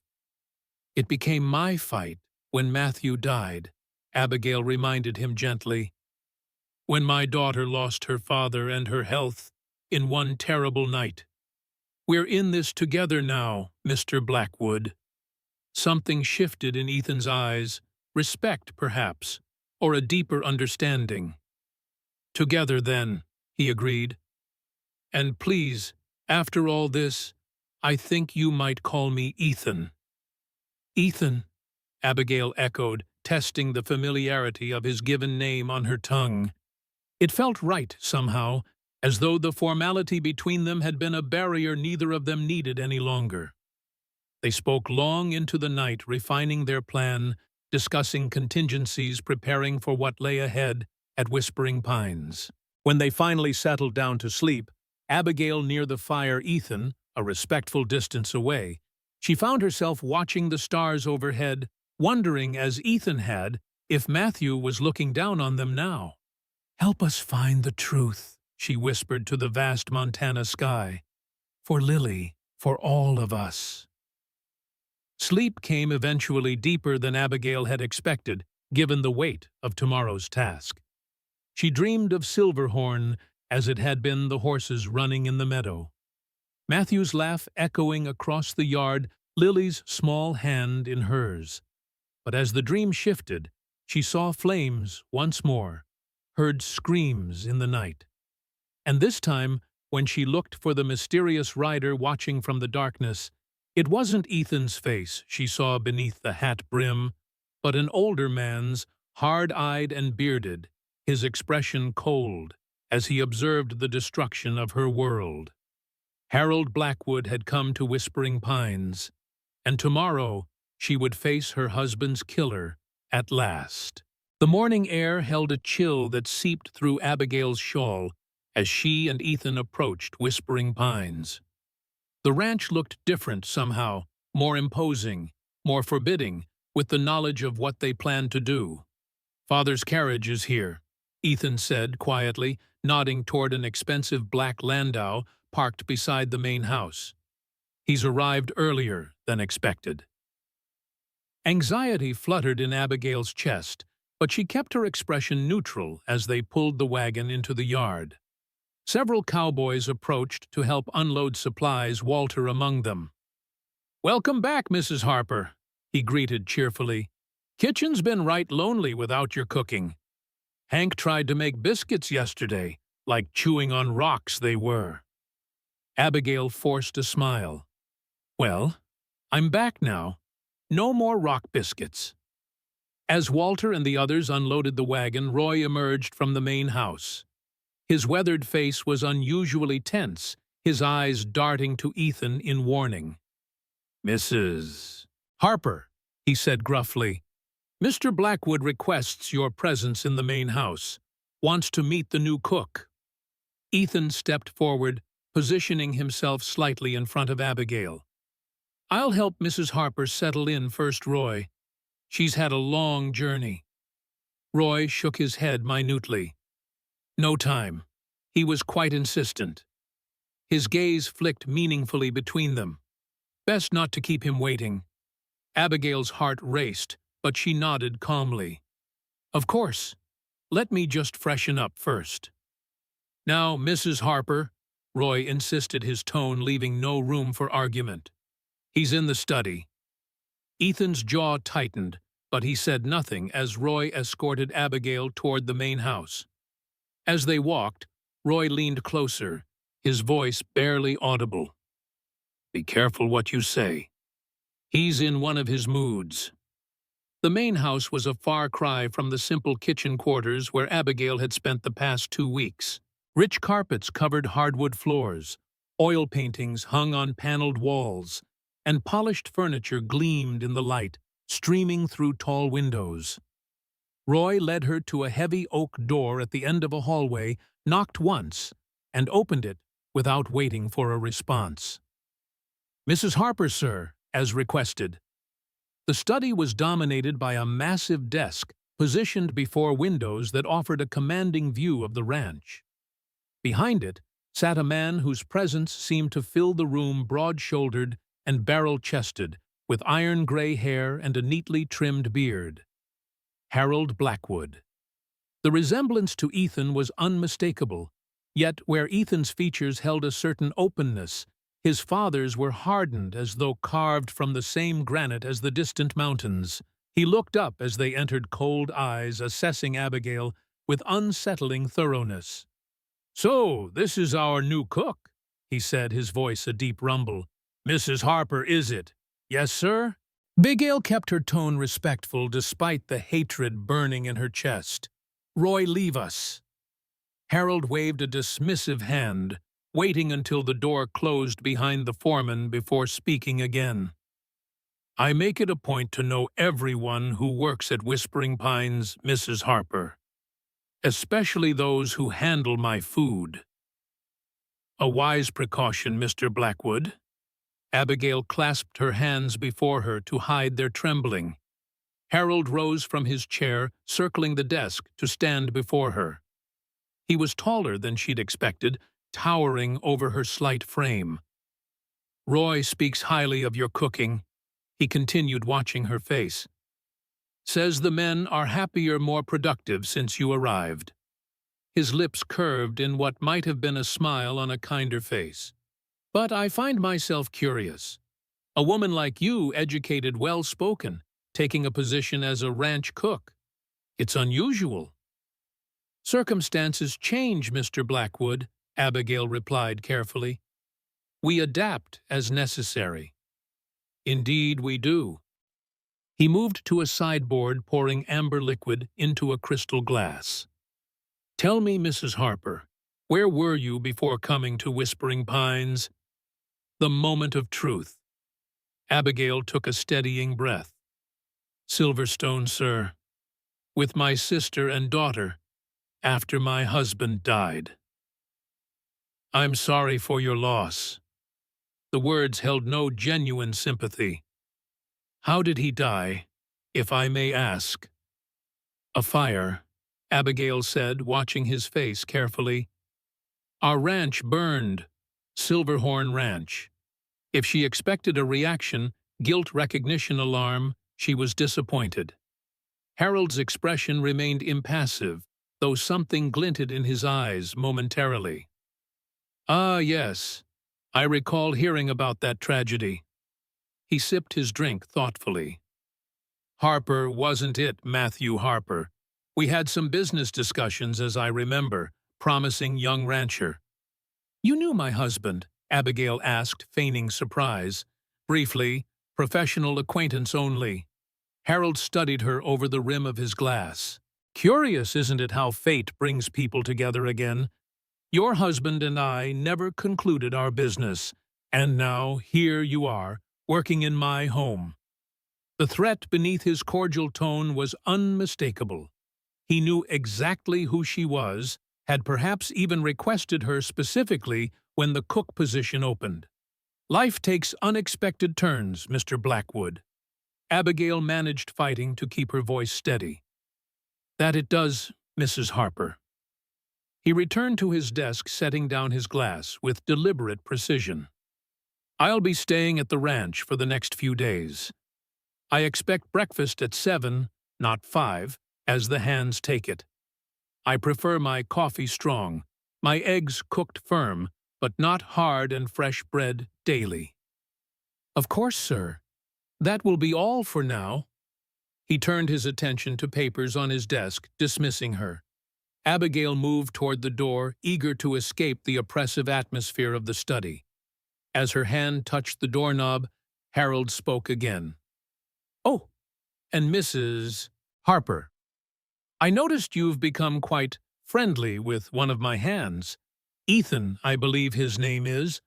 Abigail froze. He's been kind enough to help with heavy lifting in the kitchen, sir. Nothing more. Harold's tone suggested he didn't believe her. Well, do be careful. Ranch hands can be rough company for a lady, especially those with complicated pasts.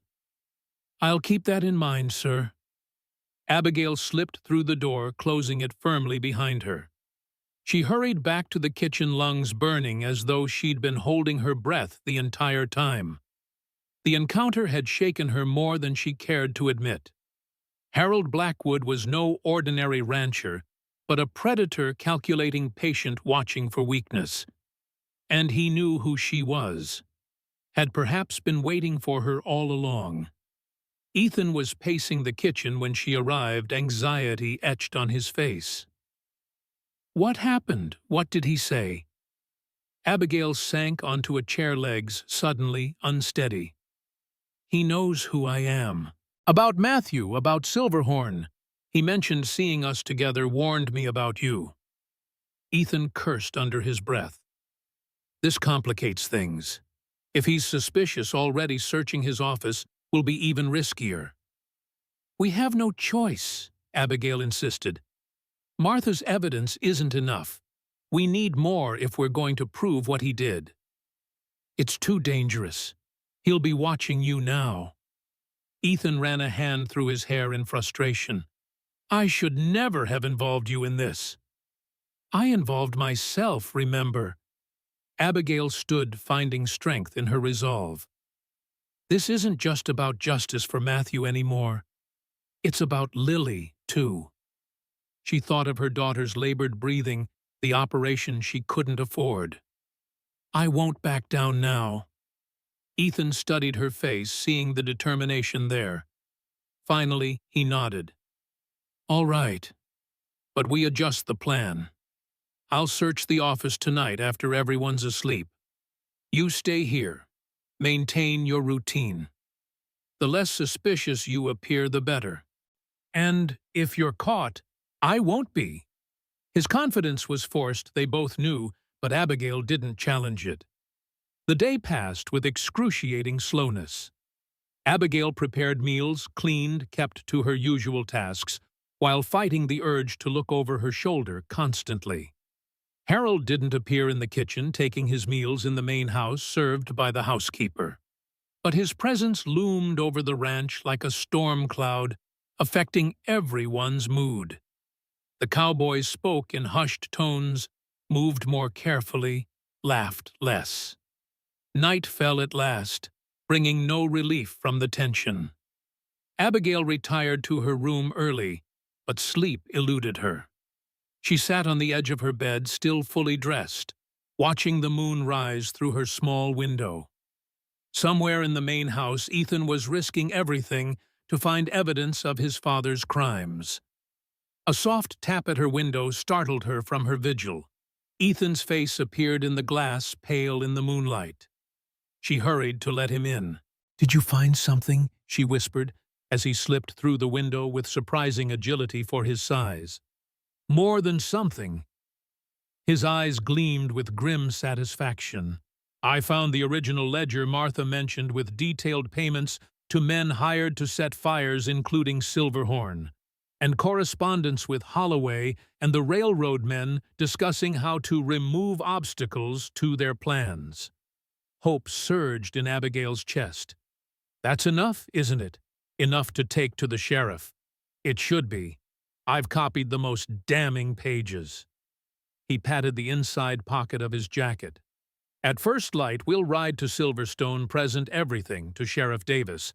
With Martha's testimony as well, it should be enough for an arrest warrant."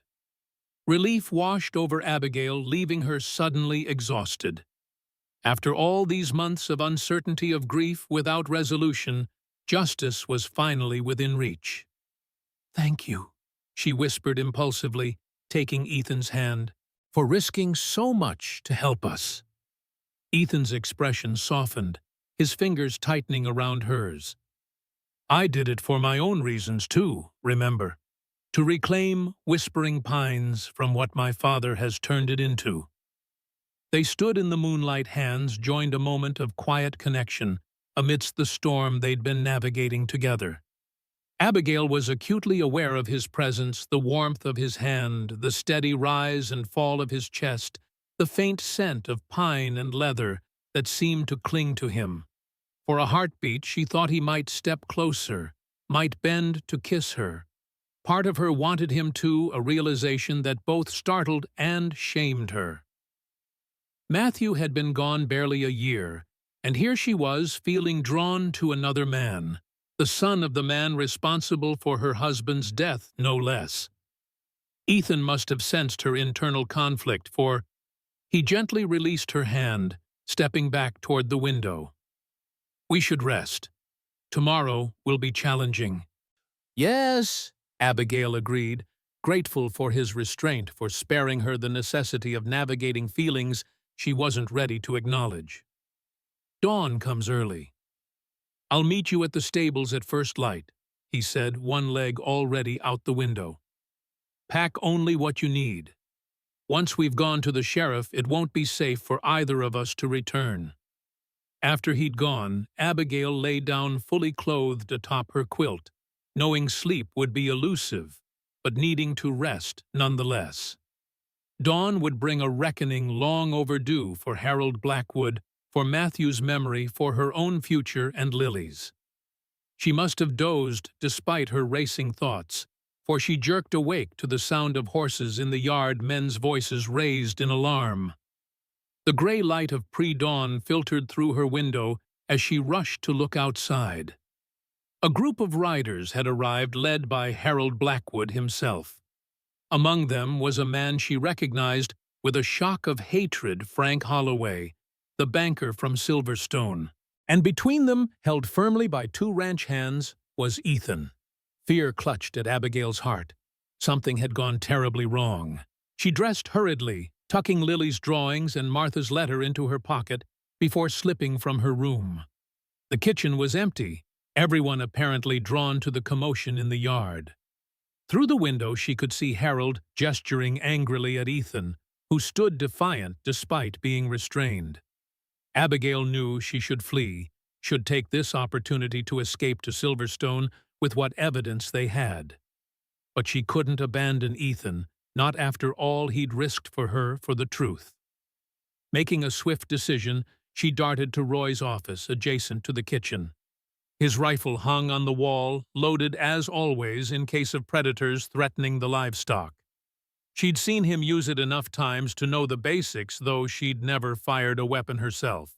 The weight of it was strange in her hands, but she gripped it firmly as she moved toward the kitchen door. Before she could reach it, however, it burst open. Harold Blackwood stood there, flanked by Holloway and two ranch hands she didn't recognize. Mrs. Harper. Harold's smile was cold as winter. It seems we have a thief among us. My son. Yes, my son, not the simple ranch hand you believed him to be, has been caught stealing private documents from my office. Documents that coincidentally mention your late husband. Abigail raised the rifle, pointing it with shaking hands at Harold's chest. Stay back. The men froze surprise, registering on their faces at the sight of the slight woman wielding Roy's weapon. Now, Mrs. Harper, Harold said soothingly, as though speaking to a spooked horse, let's not do anything rash. Put down the rifle and we can discuss this like civilized people. Civilized? Abigail's voice shook with rage. Was it civilized to burn my home with my family inside, to destroy everything we'd worked for, because Matthew wouldn't sell to your railroad friends? Harold's expression hardened. You have no idea what you're talking about, woman. Your husband's death was a tragic accident, nothing more. We have proof, Abigail countered. Your ledger, your letters to Holloway, Martha Williams's testimony. At the mention of Martha Holloway, stepped forward, his banker's face flushed with anger. Martha Williams is a delusional woman who imagines conspiracies where none exist. No one would believe her over respected businessmen like ourselves. The sheriff might think differently, Abigail replied, adjusting her grip on the rifle. Especially with the evidence Ethan gathered. Ethan has nothing, Harold snapped. We caught him before he could leave the house. Whatever copies he made, whatever evidence he thought he had, it's been destroyed. Cold dread settled in Abigail's stomach. If true, they had lost their best chance at justice. But she remembered the letter from Martha tucked safely in her pocket alongside Lily's drawings. It wasn't much, but it was something. Then we'll find other evidence, she declared. The truth has a way of coming to light, Mr. Blackwood. The truth, Harold echoed, something dangerous flashing in his eyes. The truth is that you and my son have conspired against me, invaded my privacy, slandered my name. I could have you both arrested for that alone. You could, Abigail acknowledged. But then everyone would wonder why. What Harold Blackwood has to hide that's worth imprisoning his own son over. A tense silence fell over the kitchen, broken only by the distant sounds of the ranch, waking to a new day. Abigail could feel sweat beading on her forehead as she maintained her aim, knowing that the moment she lowered the rifle they would overpower her. The standoff might have continued indefinitely had the kitchen door not opened again, admitting Roy. He took in the scene with a quick glance, Abigail with his rifle, Harold, and his men facing her down. "What in tarnation is going on here?" he demanded, though his tone suggested he already had an inkling. "Your cook has taken leave of her senses, Roy," Harold said smoothly, "threatening me with your own weapon, spouting wild accusations." Roy's weathered face revealed nothing as he looked from Harold to Abigail. "Is that so, Mrs. Harper?" Abigail met his gaze steadily.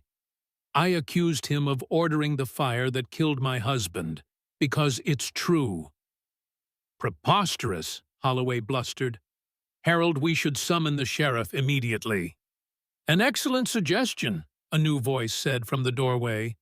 All heads turned to see Sheriff Davis himself, standing there, his badge gleaming on his chest, his hand resting casually on his holstered pistol.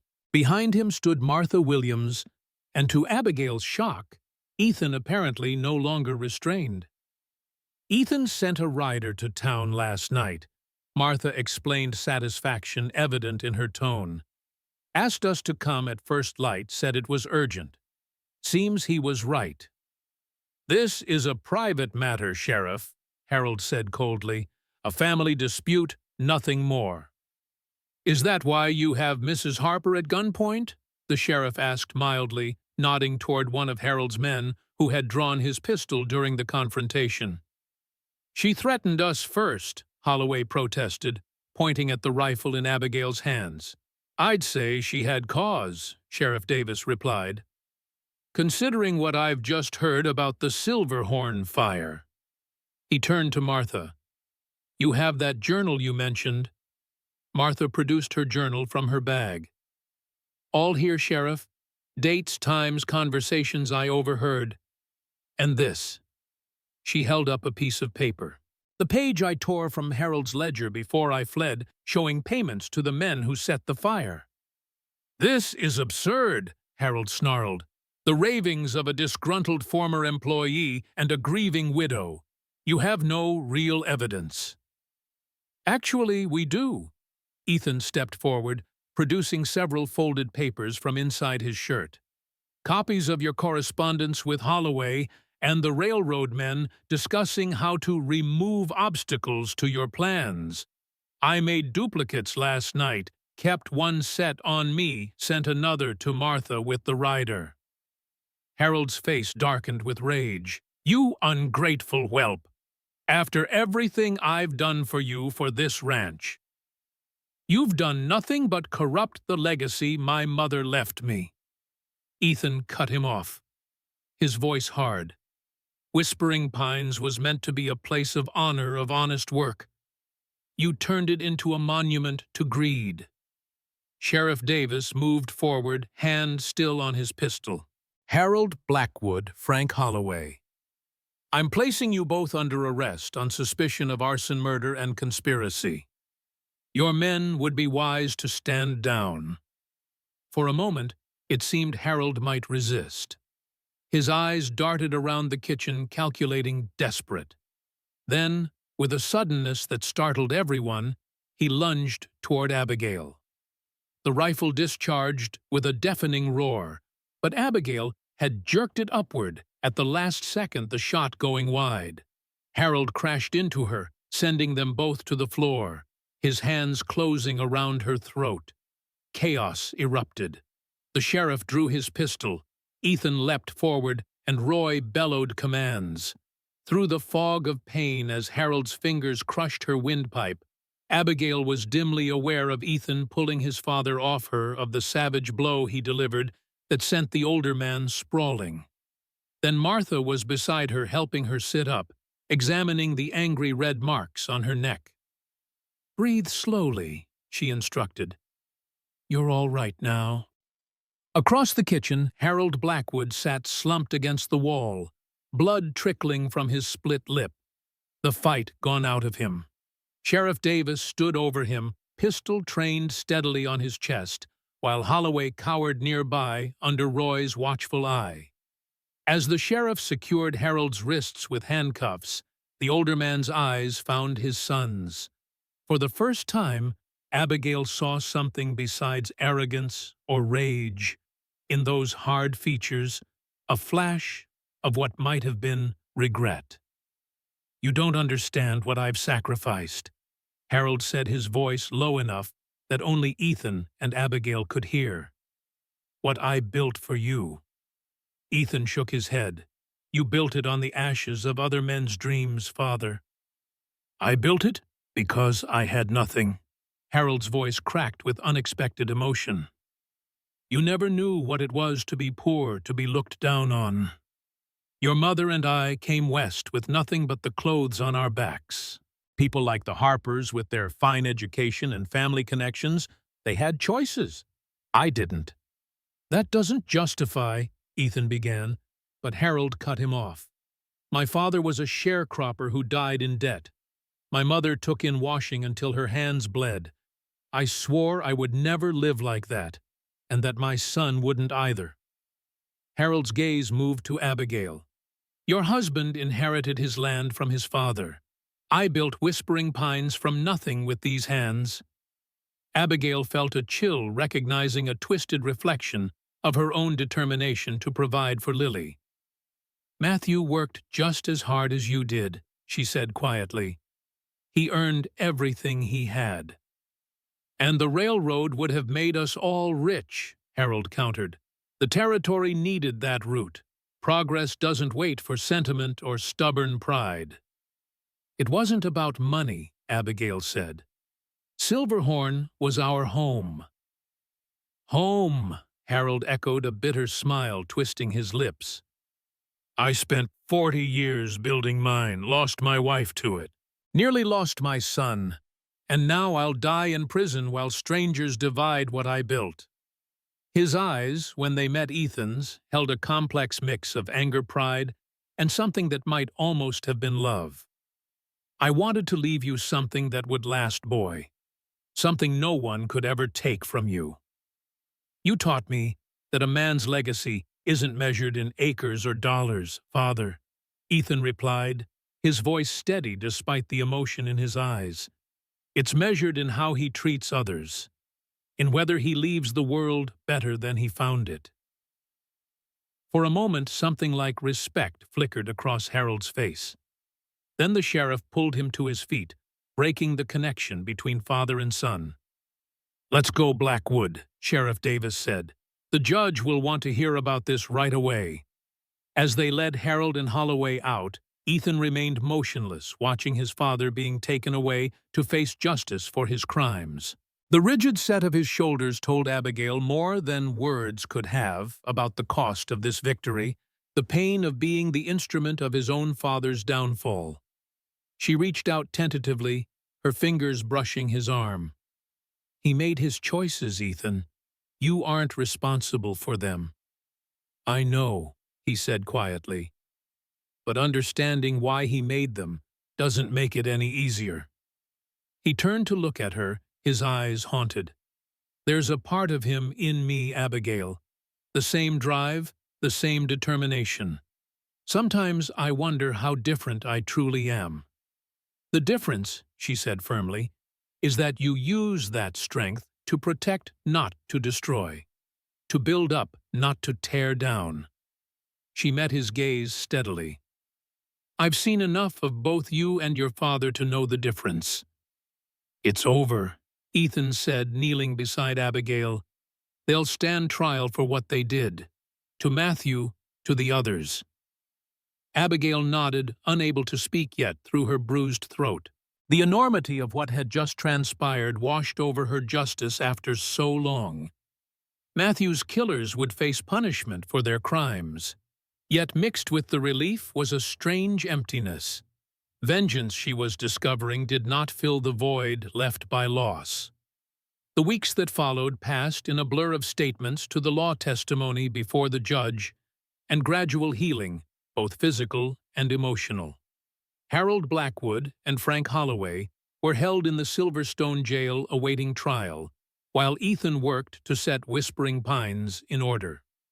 True to his word, Ethan provided the funds for Lily's operation in Helena. Abigail moved back to Silverstone, temporarily staying with Josephine while she nursed her daughter through the procedure and recovery. The surgery was successful. Lily's breathing improved dramatically, her color returned, and with it, her boundless energy. During Lily's recovery from the operation, Ethan had visited several times, always bringing small gifts, a carved wooden horse.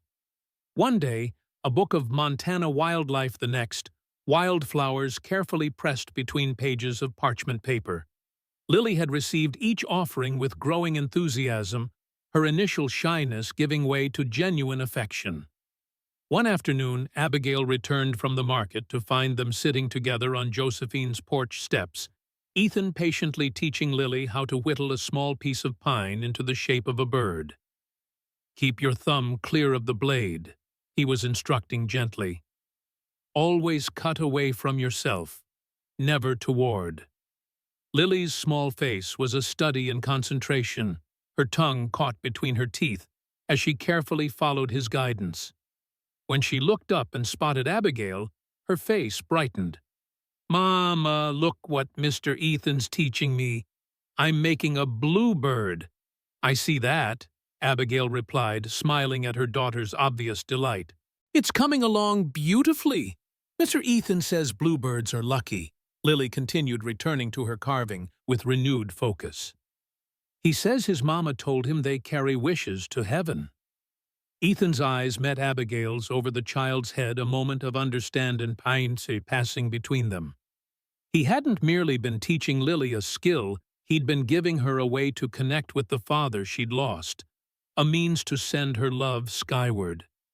Later, after Lily had gone inside to show her finished creation to Josephine, Abigail found Ethan still on the porch, gazing out at the setting sun. "Thank you," she said simply, taking a seat beside him. "For what?" "For understanding what she needs, what I couldn't give her." Ethan was quiet for a moment. "My mother died when I was 10, he said finally. "Not much older than Lily is now. I remember how people stopped mentioning her as though speaking her name might break me." His eyes, when they met Abigail's, held both pain and understanding. "But what I wanted most was permission to keep loving her, to keep her memory alive." Abigail felt tears gather in her eyes. "That's exactly it." "Lily will always love her father," Ethan continued, "as she should. Nothing and no one will ever change that. Not time, not distance." His voice softened. "Not even someone new in her life." The implication hung between them, unspoken but clear. Ethan wasn't seeking to replace Matthew in Lily's heart or in Abigail's. He understood there were spaces that would always belong to the man they had lost, and he respected those boundaries. "She likes you," Abigail said after a moment. "She doesn't warm to people easily, not since the fire." "I like her too," Ethan replied with a smile. "She's got spirit. Reminds me of someone else I know." His gaze, warm and appreciative, rested on Abigail's face.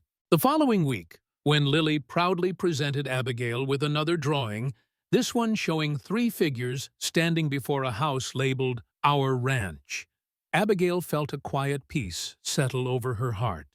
The tallest figure was clearly Ethan, the middle one herself, and the smallest, Lily. In the sky above them floated a small blue bird. "For Daddy," Lily explained, pointing at the bird. "So he can watch over us at our new home too."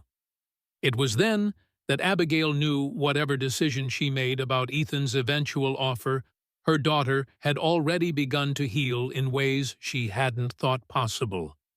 On a golden afternoon in late summer, Abigail sat on Josephine's porch, watching Lily play in the yard with her cousins. The sight of her daughter running, laughing, no longer struggling for breath, filled her with quiet joy. The sound of approaching hoofbeats drew her attention. Ethan dismounted before the gate, removing his hat as he approached. He looked different, somehow more at ease in his own skin, the burden of secrets lifted from his shoulders. "Mrs. Harper." He greeted her formally, though his eyes held warmth. "I hope I'm not intruding." "Not at all," Abigail replied, gesturing to the empty chair beside her. "Please, join me." He settled onto the porch step instead, stretching his long legs before him. "How is Lily?" "Thriving." Abigail smiled, watching her daughter chase a butterfly across the yard. "The doctor says her lungs are healing beautifully. She'll have no lasting effects from the fire." "I'm glad to hear it." Ethan's gaze followed Lily's movements, a smile softening his features. "She deserves every happiness." "As do you," Abigail said quietly. "How are things at Whispering Pines?" Ethan sighed, running a hand through his hair, a gesture she'd come to recognize as a sign of him gathering his thoughts. "Different. Better, I think, but different. Roy's been invaluable in helping restore order. Most of the hands have stayed on now that they understand what was happening. And the railroad men, gone now that their scheme has been exposed. The planned route has been rerouted to avoid the smaller ranches entirely." He glanced at her. "Including the Silverhorn property." Abigail nodded, a weight lifting from her chest at the knowledge that Matthew's stand had not been in vain. "What will happen to your father?" "The evidence against him is substantial. He'll likely spend the rest of his life in prison." Ethan's expression was somber but resolved. "It's justice, but it brings me no joy." "No," Abigail agreed softly. "Justice rarely does."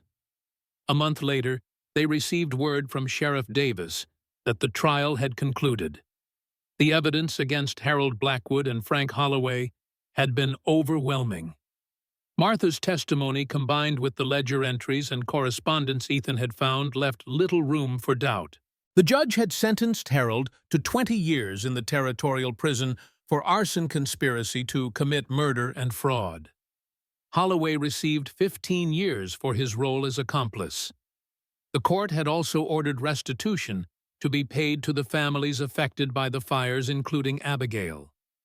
Though no amount of money could replace Matthew or heal the scars of that night, the funds would ensure Lily's future education and medical needs would be met. "Your husband's name has been cleared," Sheriff Davis had told Abigail after the verdict.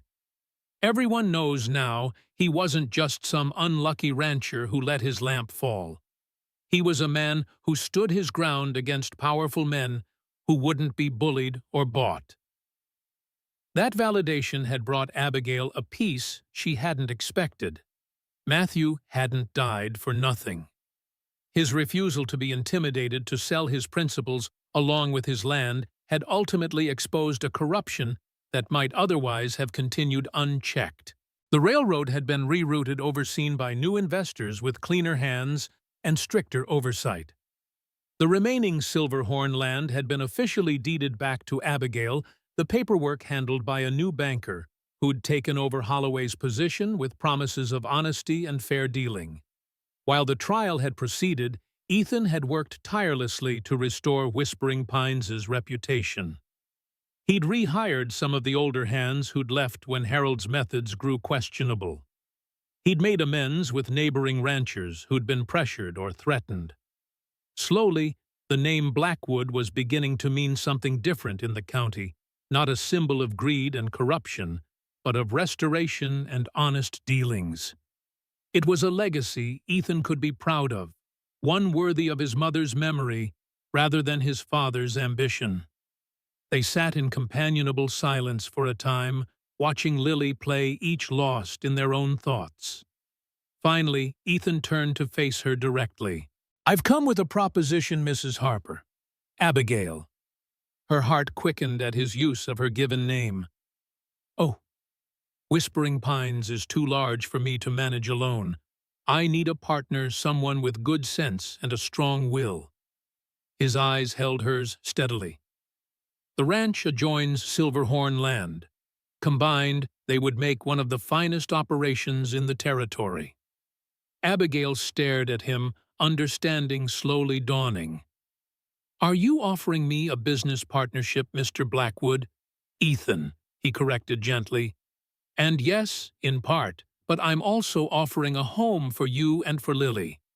A place to rebuild, to heal, to look toward the future, instead of the past." "I don't know what to say." Abigail admitted emotions conflicting within her. The opportunity was more than she could have hoped for, a chance to reclaim some of what had been lost, to provide security for Lily. But it also meant linking her future to Ethan's, to Whispering Pines, in a way she hadn't anticipated. "You don't need to answer now," Ethan assured her. "Take time to consider it. Talk with Lily. Pray on it, if that helps." He rose to his feet, settling his hat back on his head. "I'll return in a week for your answer." As he turned to go, Abigail called after him. "Ethan?" He paused, looking back at her. "Thank you, not just for this offer, but for everything. For helping us find the truth for Lily's operation. For standing against your own father, when it would have been easier to look away." Ethan's expression softened. "We all have choices to make, Abigail. In the end, I'm just glad I made the right ones." He glanced toward Lily, still chasing butterflies in the yard. "She looks like you know. Same determination in her eyes." With that, he was gone, mounting his horse and riding back toward Whispering Pines, leaving Abigail with much to consider. The week that followed was one of deep reflection for Abigail. She spoke with Josephine, who supported whatever decision would bring happiness to her sister and niece. She prayed, seeking guidance, searching her heart for what felt right. Most importantly, she talked with Lily, explaining Ethan's offer in terms the child could understand. "We could live at a big ranch," she told her daughter as they sat on Lily's bed one evening. "You'd have horses to ride, open spaces to run. But it would mean leaving Aunt Josephine and your cousins." Lily considered this seriously, her small face thoughtful. "Would Mr. Ethan be there too?" "Yes," Abigail answered. "It's his ranch." "I like him," Lily declared with a child's simple honesty. "He has kind eyes like Daddy did, and he helped make me better." Out of the mouths of babes, Abigail thought, surprised by her daughter's perception. Matthew had indeed had kind eyes. It was one of the first things she'd noticed about him. "Do you want to go, Mama?" Lily asked, watching her mother carefully. Abigail hesitated, then decided her daughter deserved honesty. "Think I do, yes, but only if you're happy with the idea too." Lily nodded solemnly. "Then we should go. And we can bring Daddy's Bible and my drawings, so he'll be there with us too." Tears pricked at Abigail's eyes as she gathered her daughter close. "Yes, my love. He'll always be with us wherever we go." When Ethan returned a week later, Abigail was ready with her answer. They walked together along the edge of town, Lily running ahead to pick wildflowers that grew along the path. "I've thought carefully about your offer," Abigail began, "about what it would mean for Lily, for myself." "And," Ethan prompted when she paused, "and I accept with one condition." She stopped walking, turning to face him directly. "I want the partnership documented legally. Equal say in the management of the combined property, equal share in its profits." Ethan's eyebrows rose in surprise. Then he smiled, a full, genuine smile that transformed his usually solemn face. "I wouldn't have it any other way. You've more than earned your place, Abigail." Relief and something like joy washed through her. "Then we have an agreement, Mr. Blackwood." "Indeed we do, Mrs. Harper." He offered his hand, and she took it, the handshake sealing their partnership. As they continued their walk, Lily ran back to them, her arms full of wildflowers. "For our new home," she announced, presenting the bouquet to Ethan with a flourish. He accepted it gravely, tucking one small bloom into his hatband. "A fine decoration, Miss Lily." "Thank you." The child beamed, then skipped ahead once more, her laughter carrying on the breeze. "She seems fully recovered," Ethan observed, watching her with evident pleasure. "Thanks to you," Abigail said softly. "I can never repay what you've done for her for us." "There's nothing to repay." Ethan's gaze remained on Lily, but his words were meant for Abigail. "Family takes care of one another." Family. The word settled in Abigail's heart, warming places that had been cold since the night Silverhorn burned. They weren't a traditional family, certainly a widow, her daughter, and the son of the man responsible for her husband's death. But perhaps, in time, they could build something new, something strong enough to withstand whatever storms life might bring. As they walked toward Whispering Pines and the future that awaited them there, Abigail felt Matthew's presence one last time, not as a ghost haunting her memories, but as a blessing, a permission to find happiness again. "Thank you," she whispered to the vast Montana sky, "for everything." And somewhere in that endless blue, she liked to think he heard her and understood.